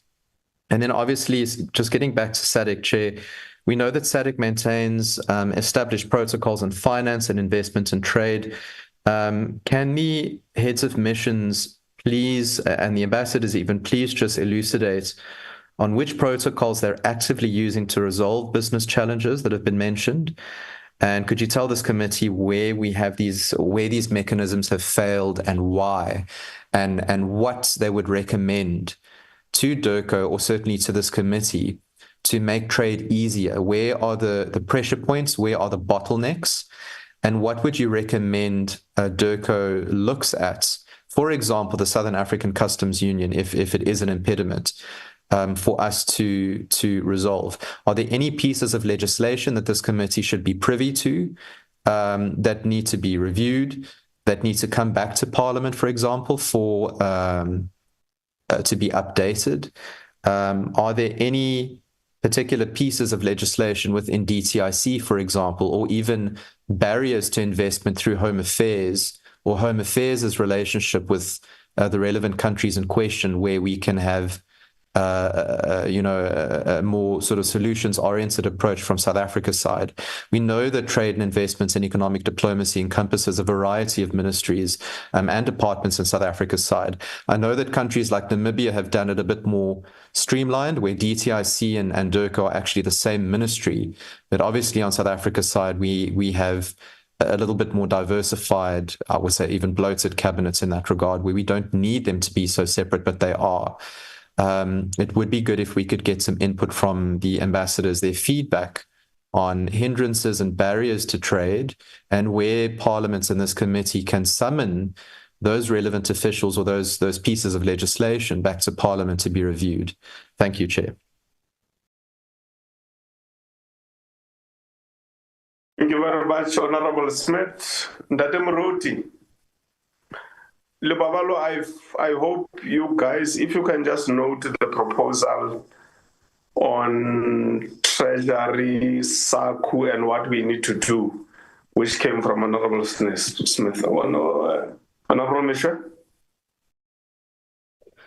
Thank you very much, Mr. Chairperson. And thank you to Ambassador Sokolo, the GDG of Africa, and to all ambassadors who have made presentations. I only have 3 short questions. The first one stems from what Ambassador Sokolo said. He stated that Southern African countries have minimal trade among themselves because of lack of capacity in the manufacturing sector. This, Mr. Chairperson, I found to be regrettable and very unfortunate that after years of independence, some countries on the continent have been independent for more than 50 years. We are just over 30 years. And to hear about this lack of capacity, I wonder for how long are we going to deal with the challenge of lack of capacity in the manufacturing sector? Are we doing anything to ensure that there is skills transfer? Africa must be able to manufacture its own stuff. But for us not to be able to manufacture after so many years of independence does not reflect well on us as a continent and as government. Now, my first question there is whether there are plans to change the status quo. When are we going to start talking of goods and products that are manufactured from one of our countries? And I would want to propose that if indeed there is lack of capacity, why don't we approach those that have capacity? Sometimes it will need humility on our part to go to those with capacity and say, help us. Okay. Help us. I'm going to go quickly to buy some washing powder and then draw some money. The buyer, can the buyer please mute? The children are still here. They're just going to buy and things.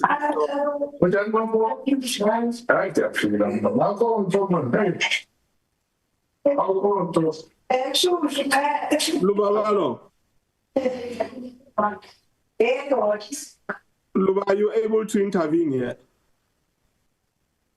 It's Honorable Makubela, if she can be called.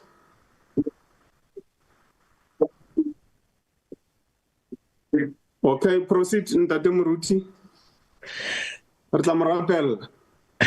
You try to tapelo.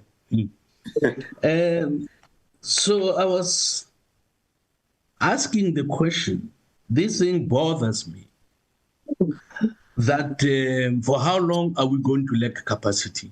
And why don't we ask, be humble enough? And you seem very awesome. Thank you. It's really great. Thank you so much.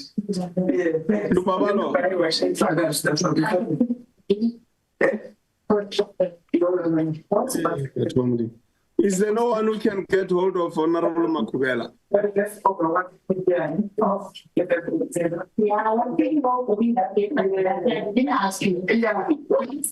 Noted, Chairperson. I'm trying to mute the person, Chair.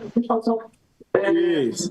Or it's not able to happen immediately.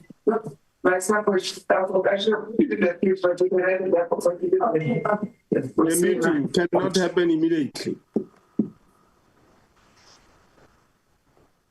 Thank you. Okay, thank you very much. Sorry, Ntate Moruti.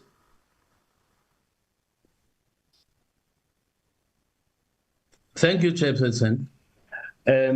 Maybe the last thing I need to say, I was saying, was that even if we have to humble ourselves and go to those that have capacity, for the sake of our children and children's children, we need to say, assist us. We want to leave better countries and a better Africa for our children. People need to know that those that were in this committee in particular spoke about the importance of skills transfer. Let's find those that have the capacity to help African countries. My second question has to do with Ambassador Saad, what he said representing Zambia about companies that are coming into the country to invest. And he specifically mentioned the Chinese companies. He says they have challenges from Chinese companies that have come in. What kind of challenges is he referring to? I know that in many countries when Chinese companies go in, we are told that they go in with their own labor they use very little local labor because they bring their own. Can that be one of the challenges? And what is being done when bilaterals are taking place with China to ensure that they can send people, their people who can become foremen and leaders, but that the bulk of the labor they use should be local labor so that jobs can be created for our people. And my third and last question for now. It's very sad to hear what happened in Madagascar. It's very, very sad. And one of the sources of the demonstrations were what's referred to as an acute shortage of water. Mr. Chairman, Africa has large rivers. Africa is able to assist when we see what Lesotho has that is currently helping, assisting South Africa. You look at the DRC, massive river that many believe that from the water that is available in the DRC, the whole of Africa can be electrified. So my question on this is, why don't we see much cooperation among African countries? Because when there is acute shortage of water, that even leads to demonstrations that are involving the military, and ultimately there is a coup. African countries, is AU unable to bring African countries together and say to them, one of our own is hurting, one of our own has a need. Can we come together to assist? I would like to know the level of cooperation among our own countries. Are we competing against each other, or are we working together to uplift the continent of Africa? When many people from outside Africa speak about Africa, they are not speaking respectfully, because Africa is not seen as a continent that has the capacity of bringing all different countries together, so that whatever one country could not do, all others working together are able to do that. So this acute shortage of water, I believe the water we have on the continent, if there is cooperation and working together, it can be dealt with to ensure that we do not have demonstrations that will ultimately result in the unfortunate situation that we have in Madagascar, that the constitution is suspended, the Concord has to step in and give governance to the military. It is very, very unfortunate, and I would be happy to hear what is being done. Besides what the Concord has done, what is being done, particularly by the AU, not just to boycott them, but what is actively done to ensure that we do not have a repetition on the African continent of the military taking over power. Thank you, Mr. Chairman. Thank you very much. Honorable Makubela, you were unmuted for some time, and we requested people to get hold of you immediately. Unfortunately, our hope for you to be gotten hold of immediately did not work. But we are happy that you are back now and your hand is up. Over to you. Please make sure next time that you are muted. Honorable Makubela.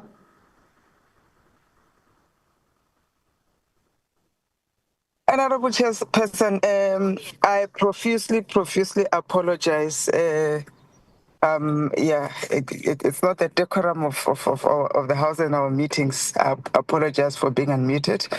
I just hope that the secrets did not get divulged in this platform. Chair, I want to appreciate the presentations. I also didn't catch the first part of the presentations, mainly because I was in another forum and I'm also on the road, so sometimes my network is on and off. However, I listened to my colleague from MK Party.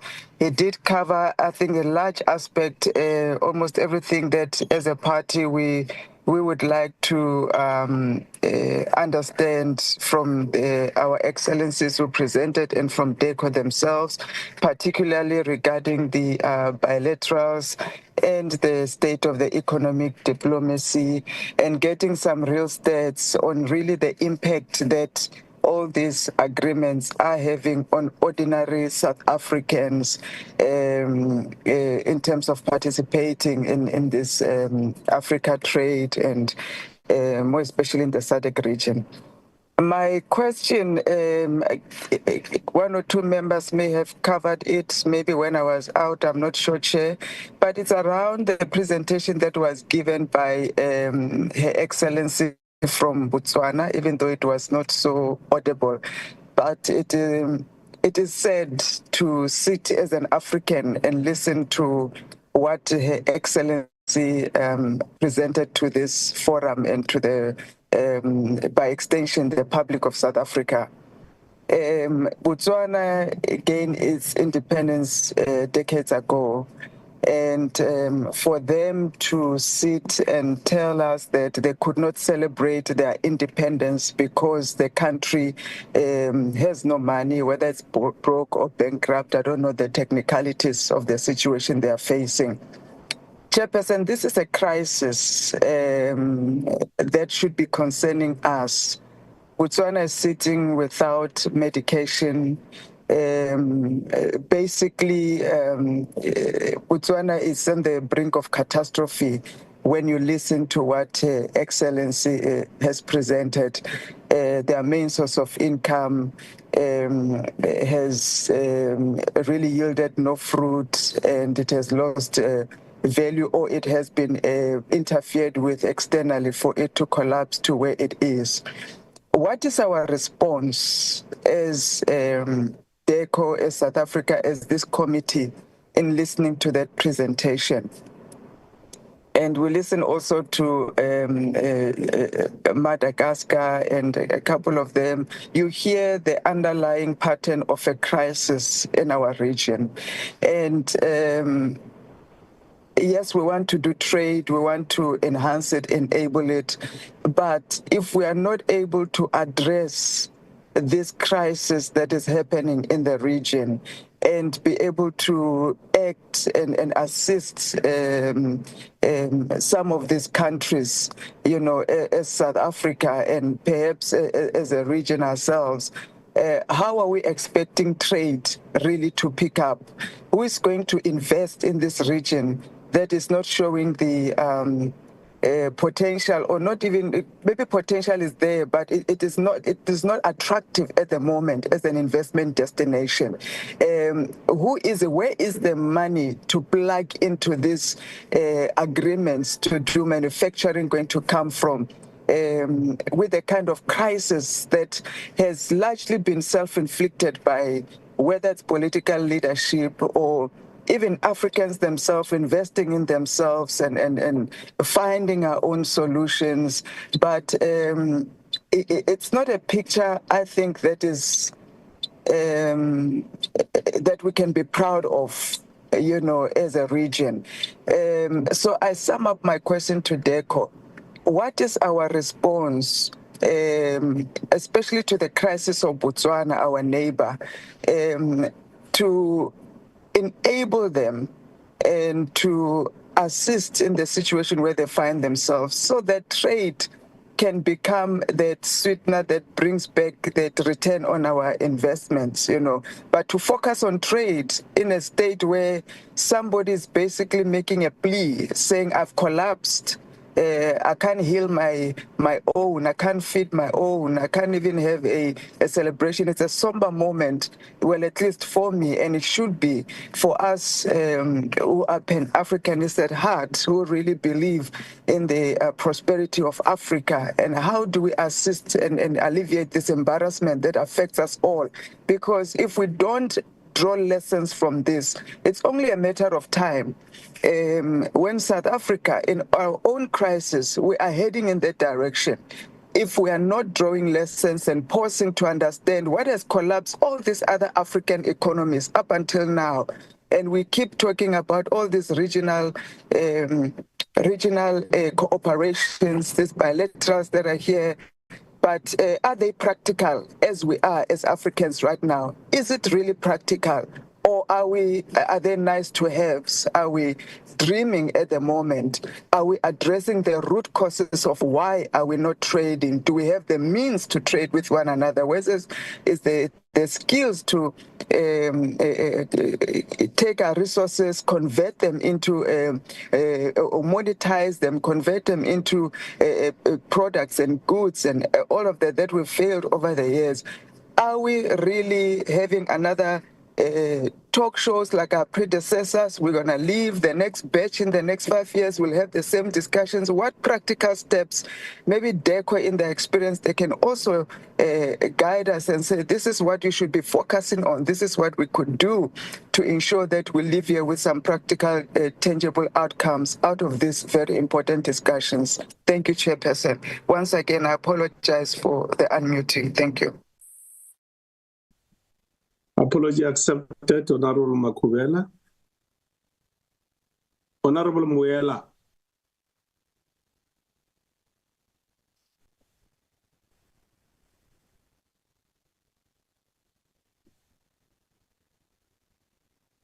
Honorable Chairperson, honorable members, ambassadors, our excellencies in our different missions in our SADC region, Ambassador Swokolo, let me also greet all the DERCO officials in the platform and our viewers who are following the proceedings. And also start by welcoming the comprehensive presentation which has been presented by our Excellency Ambassador Sokolo, which of course shed a light on many avenues of economic diplomacy and critical development in the region, most particularly in terms of infrastructural development, and also on many avenues of economic diplomacy through structured bilateral mechanisms, and in attracting investment and trade across the SADC region. Chair, I almost been covered by what my fellow honorable members have alluded on, but I also share the same sentiments with the assertion which were made by Honorable Mushwe with regard to the growing number of military takeover that is happening in Africa, and now that is also moving in towards our SADC region. In Madagascar, Chair, to say with regard to the recent takeover of military in Madagascar, which are the chairpersons of SADC region, Andre Rejolina, who is the chair, the current chair, how is this military takeover affecting the SADC region's running progresses, most particularly, Chair, that Tanzania is going to its national election in October, and we'll expect the SADC Electoral Commission mission to form part of that. So with the current coup, or rather military takeover in SADC, in Madagascar, who are the chair of SADC, how is this affecting this operation of SADC? Is there any effect that we should worry about with regard to some of the missions which SADC have to run or have to execute across the SADC region? And also, we've been learned here that South African businesses in Tanzania are closing out. They are moving away based on the reason that they are being taxed twice in Tanzania and also in South Africa. So I want to check also to say the upcoming elections in Tanzania, are there any elements of disruption that happens in Mozambique just next door, or is everything going well? What is the responsibility that the SADC is engaging on there to ensure that there is peaceful elections? And what is it that we as South Africa are doing to ensure that there is also that peaceful election that is going on in Tanzania? And also to check our intervention that we've already done so far with regard to the fact mission findings of what is actually transpiring in Madagascar. Is there any move that we've already taken as the country to ensure that we understand what is happening in SADC in Madagascar that subsequently affect the entire region? So I think we must also check into what is it that actually is affecting African countries with regard to growth and development. So I think we must all understand that when there are security threats in Africa, there will not be any investment that will go to that particular part where there is a security concerns. These ongoing threats and military takeover, it is playing a very serious impact in terms of economy, and South Africa, as one that is regarded as one of the growing economy in SADC, is the one that suffers the most when there is this ongoing instability across the region. So also I want to check here, beside the AU and SADC, what role have we played so far in ensuring that there is peace and tranquility in Madagascar with regard to the current situation that is happening? I think most of the things that I wanted to get clarity on have been covered, because the presentation was very thorough in terms of touching many other areas or other avenues. So what I want to appeal to African states and our missions in our respective regions, most particularly SADC, is that if Africa does not come together, Chair, and unite, we will, all of us, have these particular problems that are happening. These problems that started by young people in Madagascar, these are the ongoing problems that are faced by almost all African countries. Because if you can check, most of the concerns here emanate from service delivery issues, most basic issues of water and electricity. So I think as African state, we need to come together and deal with this issue of energy, the issue of security, the issue of water, as a collective. South African countries must not be in competition with each other. Because the more we're in competition with each other, we open a loophole and we suffer the most. Our African brothers and sisters, they suffer in these consequences. So the sooner we close ranks and put Africa forward to ensure that we sustain development in all regions across Africa, the better. It does not assist us with anything to operate in a manner that we are operating, because we are actually creating more problems to Africa and African state, which subsequently will end up in South Africa. All of us, we understand what I'm talking about. The level of tourist attraction that is coming from across Africa and across the globe in South Africa is too much. If we are not getting Africa in order and supporting Africa in order to stabilize their economies, we are actually not doing justice also to South Africans with regard to this particular matter. So that is my legal submissions that I wanted to make, Comrade Chair. Thank you very much. Thanks, Honorable Muela. Honorable Kumbacha. Thank you, Honorable Chairperson, and good morning to yourself and Your Excellencies and my fellow honorable members and our team, support team from the Portfolio Committee. Chair, this morning I just want to highlight a few points.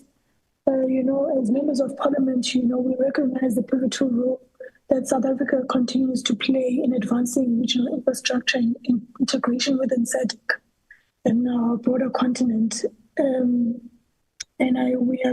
think it's fair for us to appreciate DECO's strategic alignment and leadership, in its regional efforts, especially with our National Infrastructure Plan of 2050, ensuring that South Africa remains a gateway to continental trade and connectivity.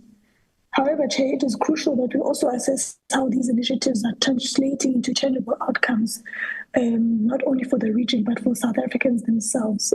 So I think we really need that clear indication or transparent presentation of how these are literally benefiting South Africans from young to old and from all spectrums of life. I also want to check, Chair, which of the identified projects have moved from planning to bankable or construction stages?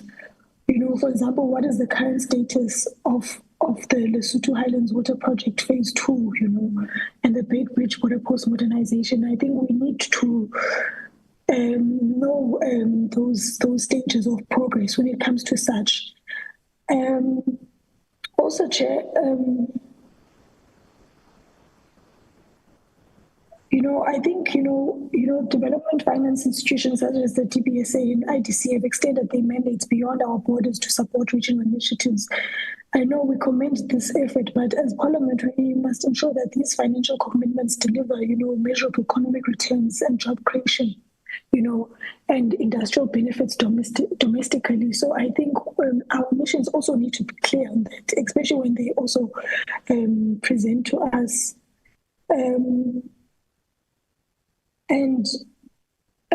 Also, I think we do need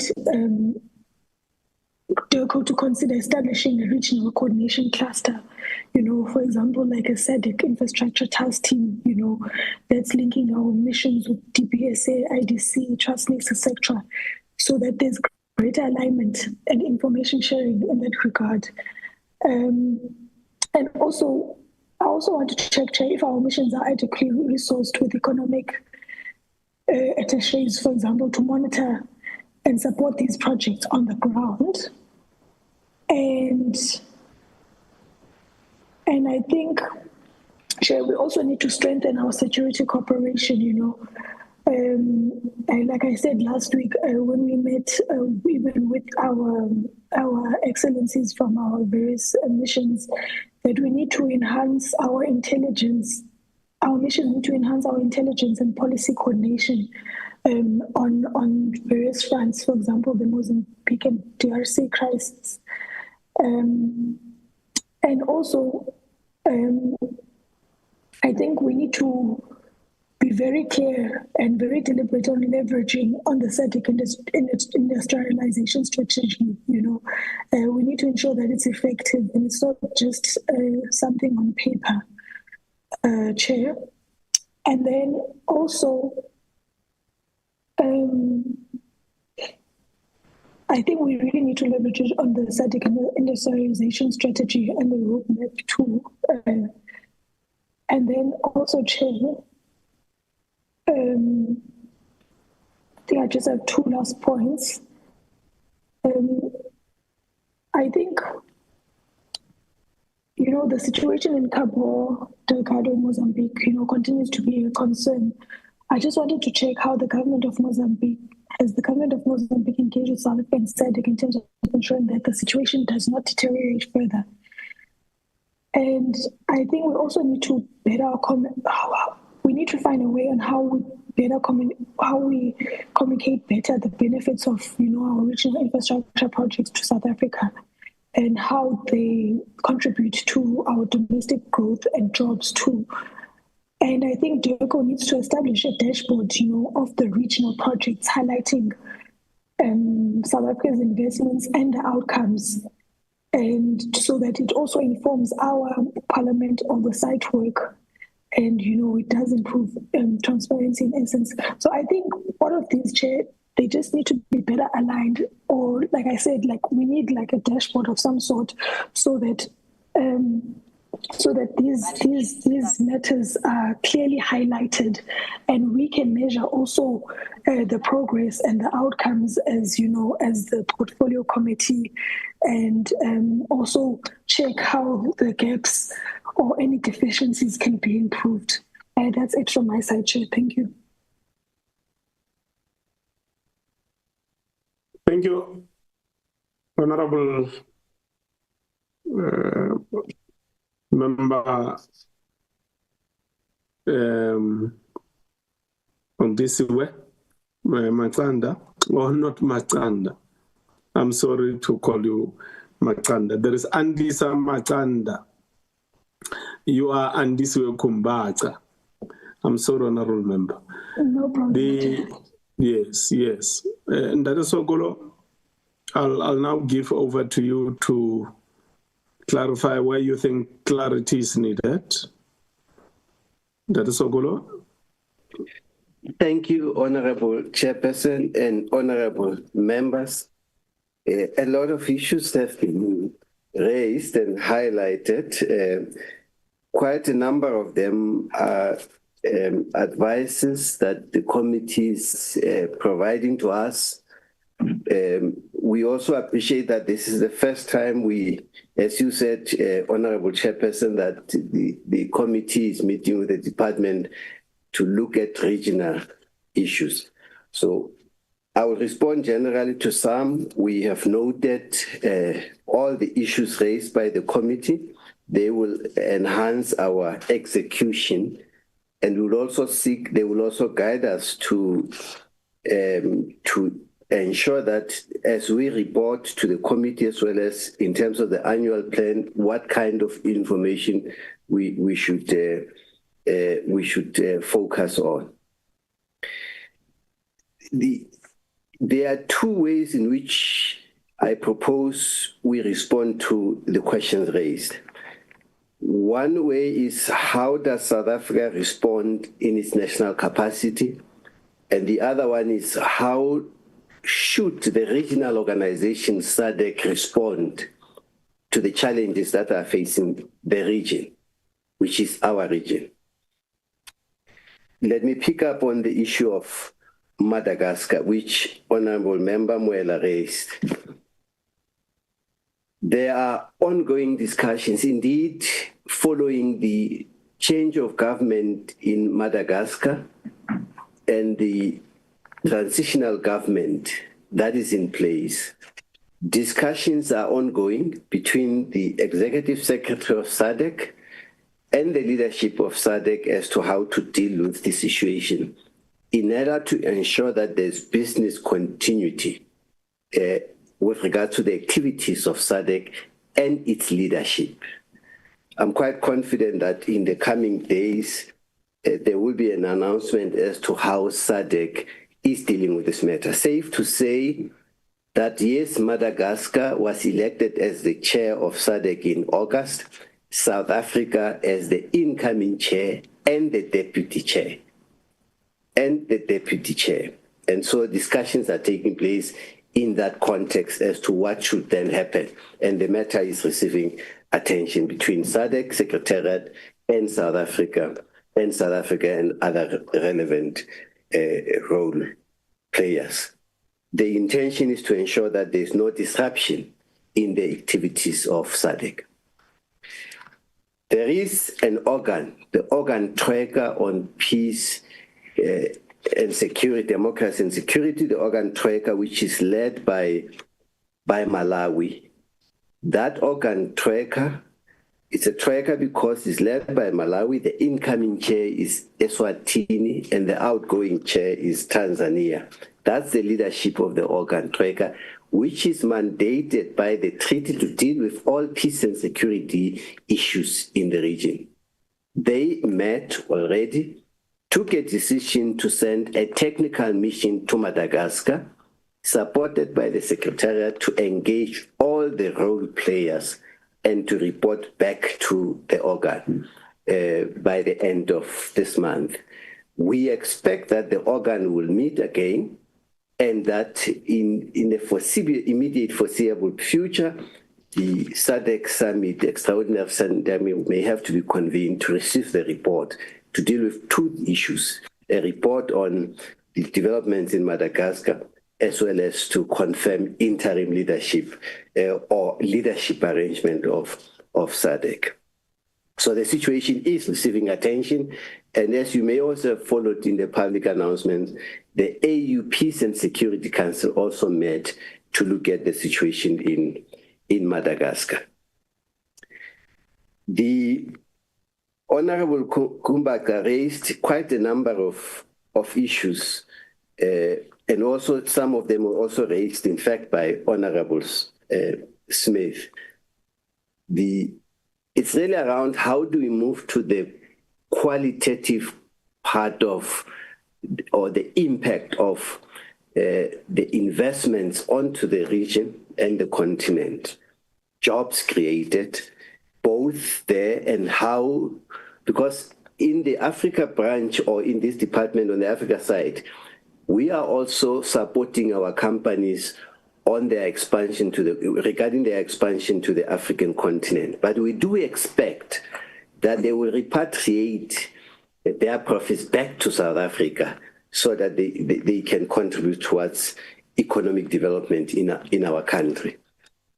We are discussing with our partner, the Department of Trade and Industry and Competition, in order to ensure that we have reliable data and information on the jobs that our companies have created in the areas where they have invested, in Mozambique, in Tanzania, because that's quite important for us, because the dominance of our companies in the region can also have unintended consequence of creating uneasiness in those countries unless we show and demonstrate that there's mutual benefit in terms of job opportunities created.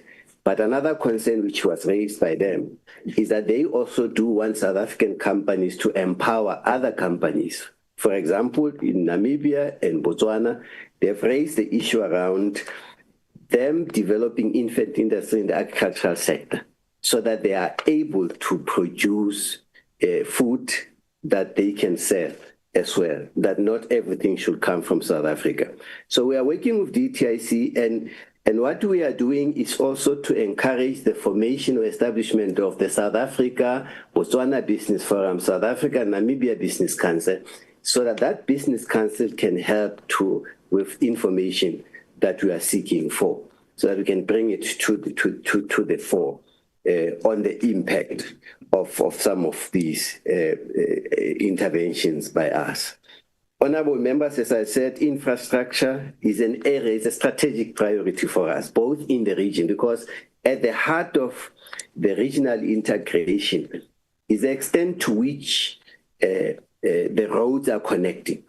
If you drive from here to Botswana, how seamless is it that you can pass through the port, the port of entry?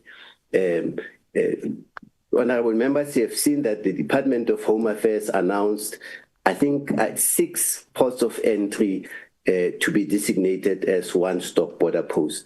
Beitbridge is one of them. The idea is that they have to function seamlessly. What will be important is that for it to be a one-stop border post, it means we have to talk to the countries concerned, Botswana, Lesotho, Zimbabwe, to ensure that you don't have to duplicate efforts when you cross over in those facilities. It's in that context that Zimbabwe invited Foreign Minister Lamola, as well as the President earlier, to show them what they've done on the other side so that we could replicate it here. So that's a very important area of focus. As I said, that there is a national infrastructure planning and within government to coordinate all these regional infrastructure projects. And when at the committee's convenience, we could come back and present on all these regional and continental infrastructure projects with all the stakeholders. We do coordinate closely with all the relevant departments, as well as our development finance institutions, DBSA and IDC, in that regard. But because the president is a champion of the North-South corridor, and that is very important because there have been quite a number of efforts made in ensuring that we deliver as South Africa in regards to that mandate. Not only that we have to deliver, but also that they have to benefit South Africa, because North-South corridor, as I said during the presentation, it's key because it will seek to ensure that our ports, our harbors are used for export purposes so that we can generate the revenue that we need in our country. The honorable member raised also the issue that these infrastructure developments in the region, as South Africa, I agree with what you said, they should not compete.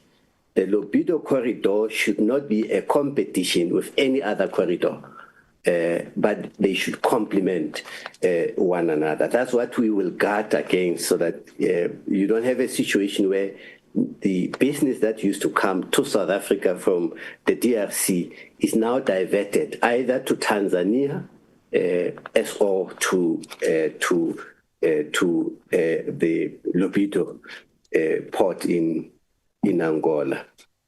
We will focus on that. So as a country, this is what we are focusing on bilaterally. Of course, the question was raised about the challenges that we are also facing in the continent. We now see new actors investing in the region, especially from the East, UAE, Qatar, Saudis, and they have a lot of resources for funding, because part of the challenge why we have an infrastructure gap on the continent in the region is lack of funding, especially to do preliminary work, we have been told. Now, China doesn't have a major problems with regard to funding, and so are others like UAE and Saudi. And as DECO and the department, we also seek collaboration and partnership with them so that we do not compete when it comes to projects. I think we can partner with the Chinese in some infrastructure projects. We can partner with UAE or Qatar or the Saudi in terms of infrastructure rather than competition. But they do have financial resources to finance infrastructure projects. And when a South African company comes and wants to bid, probably the Chinese company will come with funding, and our partners will obviously go towards that. The message we are conveying, honorable members, across the African continent is that why don't we focus on made in Africa? Because yes, it's concerning that in some of the mega and bigger projects, we see them being awarded to companies outside the African continent. In some cases, competent, capacitated South African companies would lose under circumstances that sometimes we would want to understand.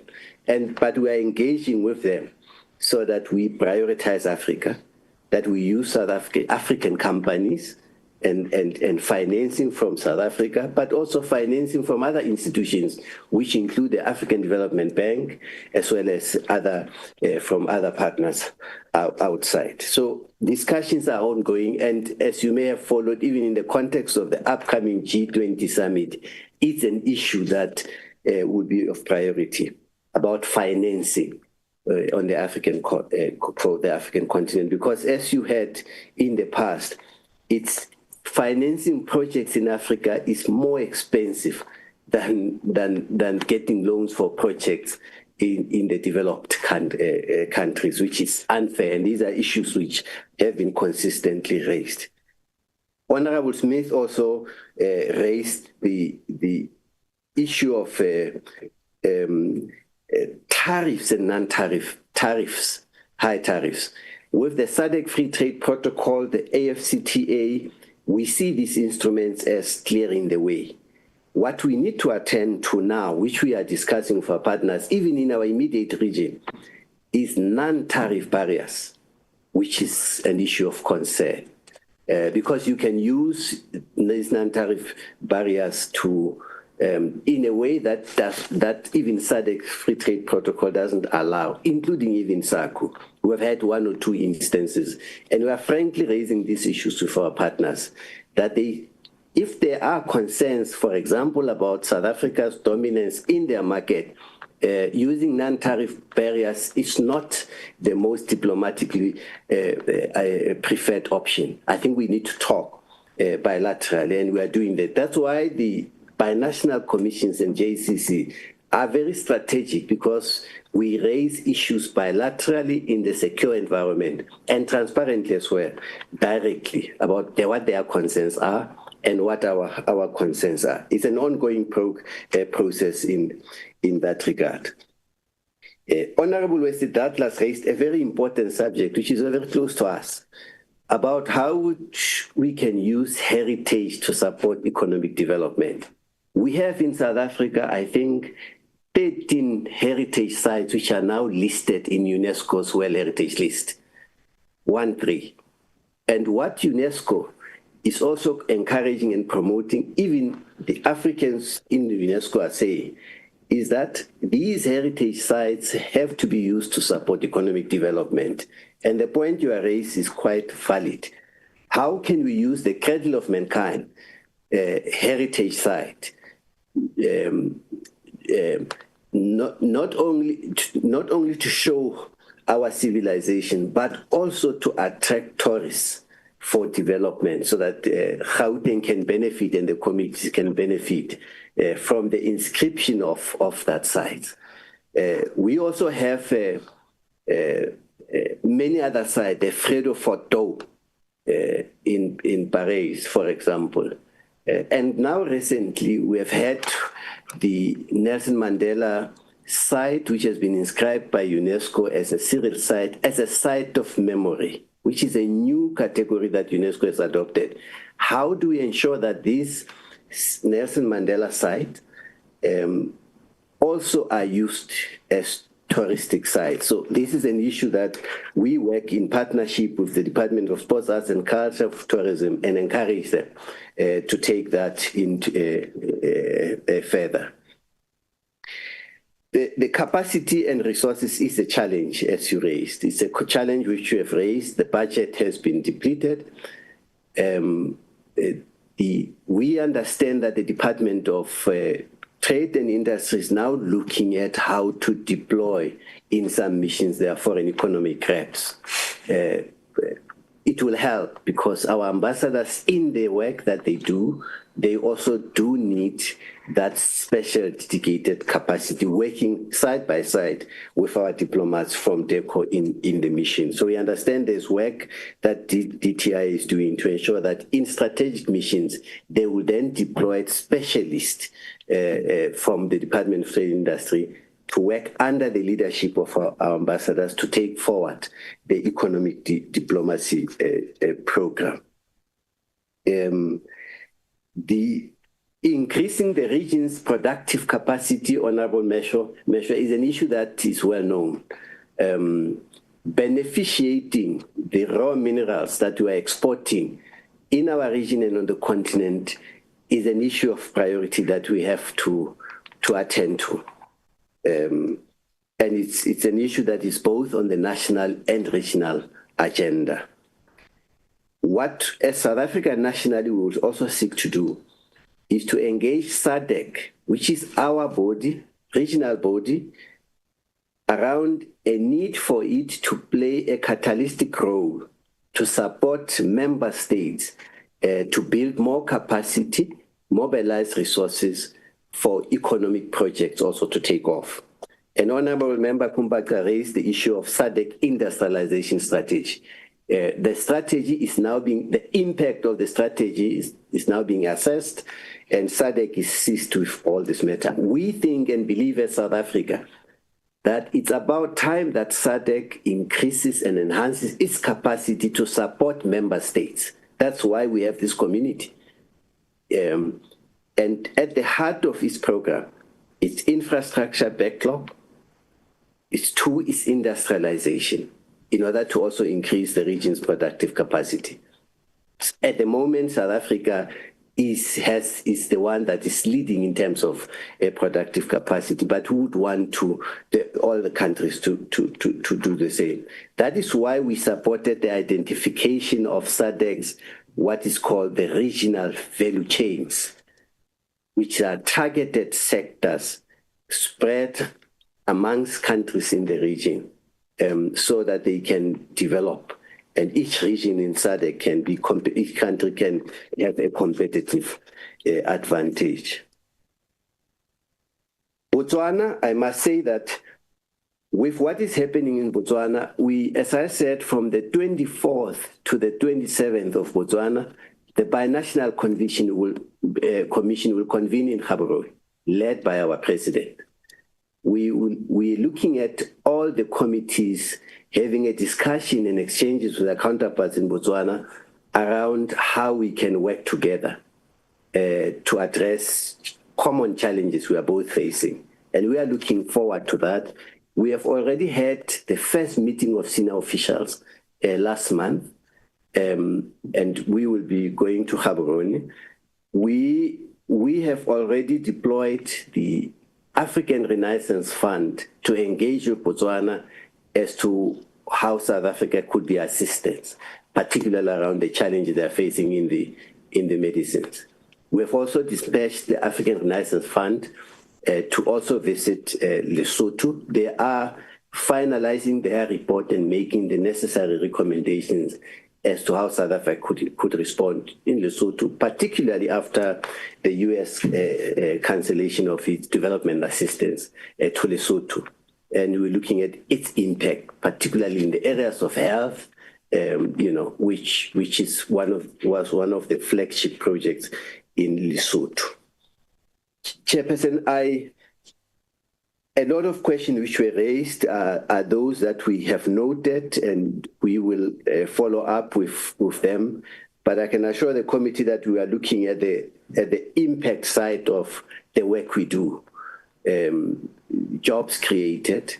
That's an important issue that we are focusing on. I hope I've covered most of the questions that were raised by honorable members. There are on Honorable Smith around reimagined SACU. Those discussions nationally here are led by both National Treasury and the Department of Trade and Industry. We are part of the committee, but as you correctly said, the lead departments would be Treasury and the Department of Industry. And that discussion is taking place in earnest around the reimagined SADC.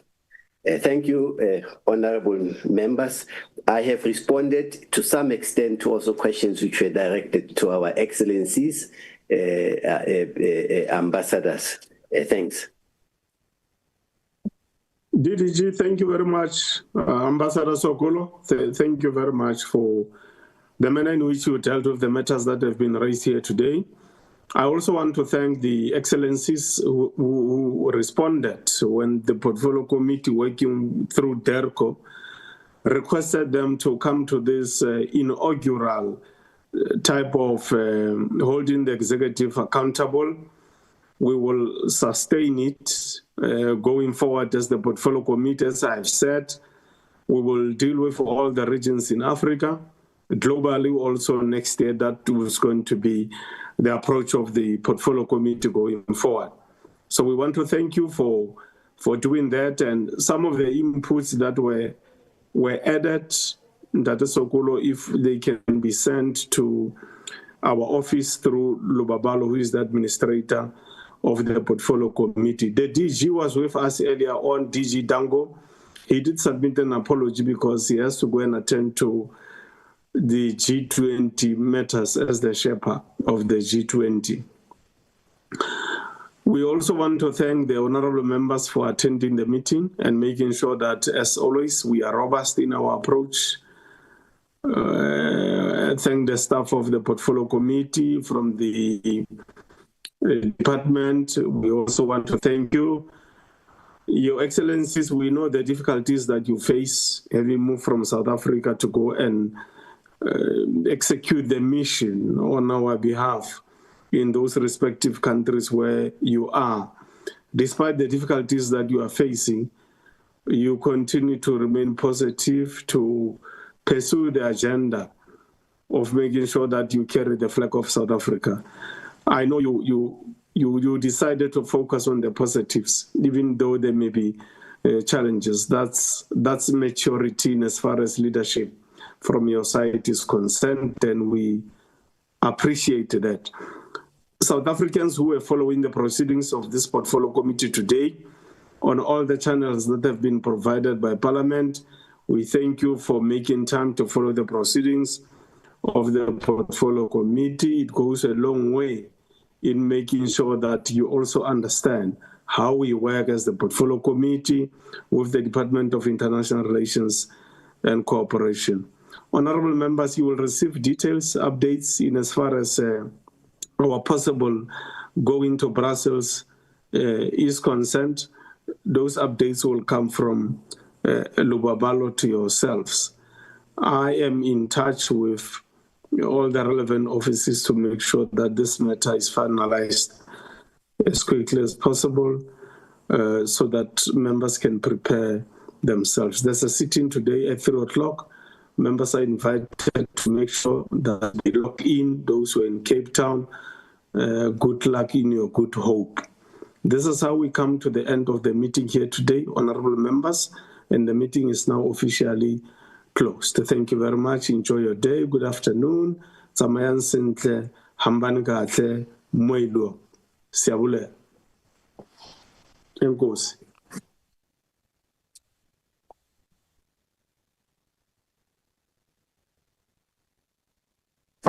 Thank you, Chair. Thank you very much. Bless you.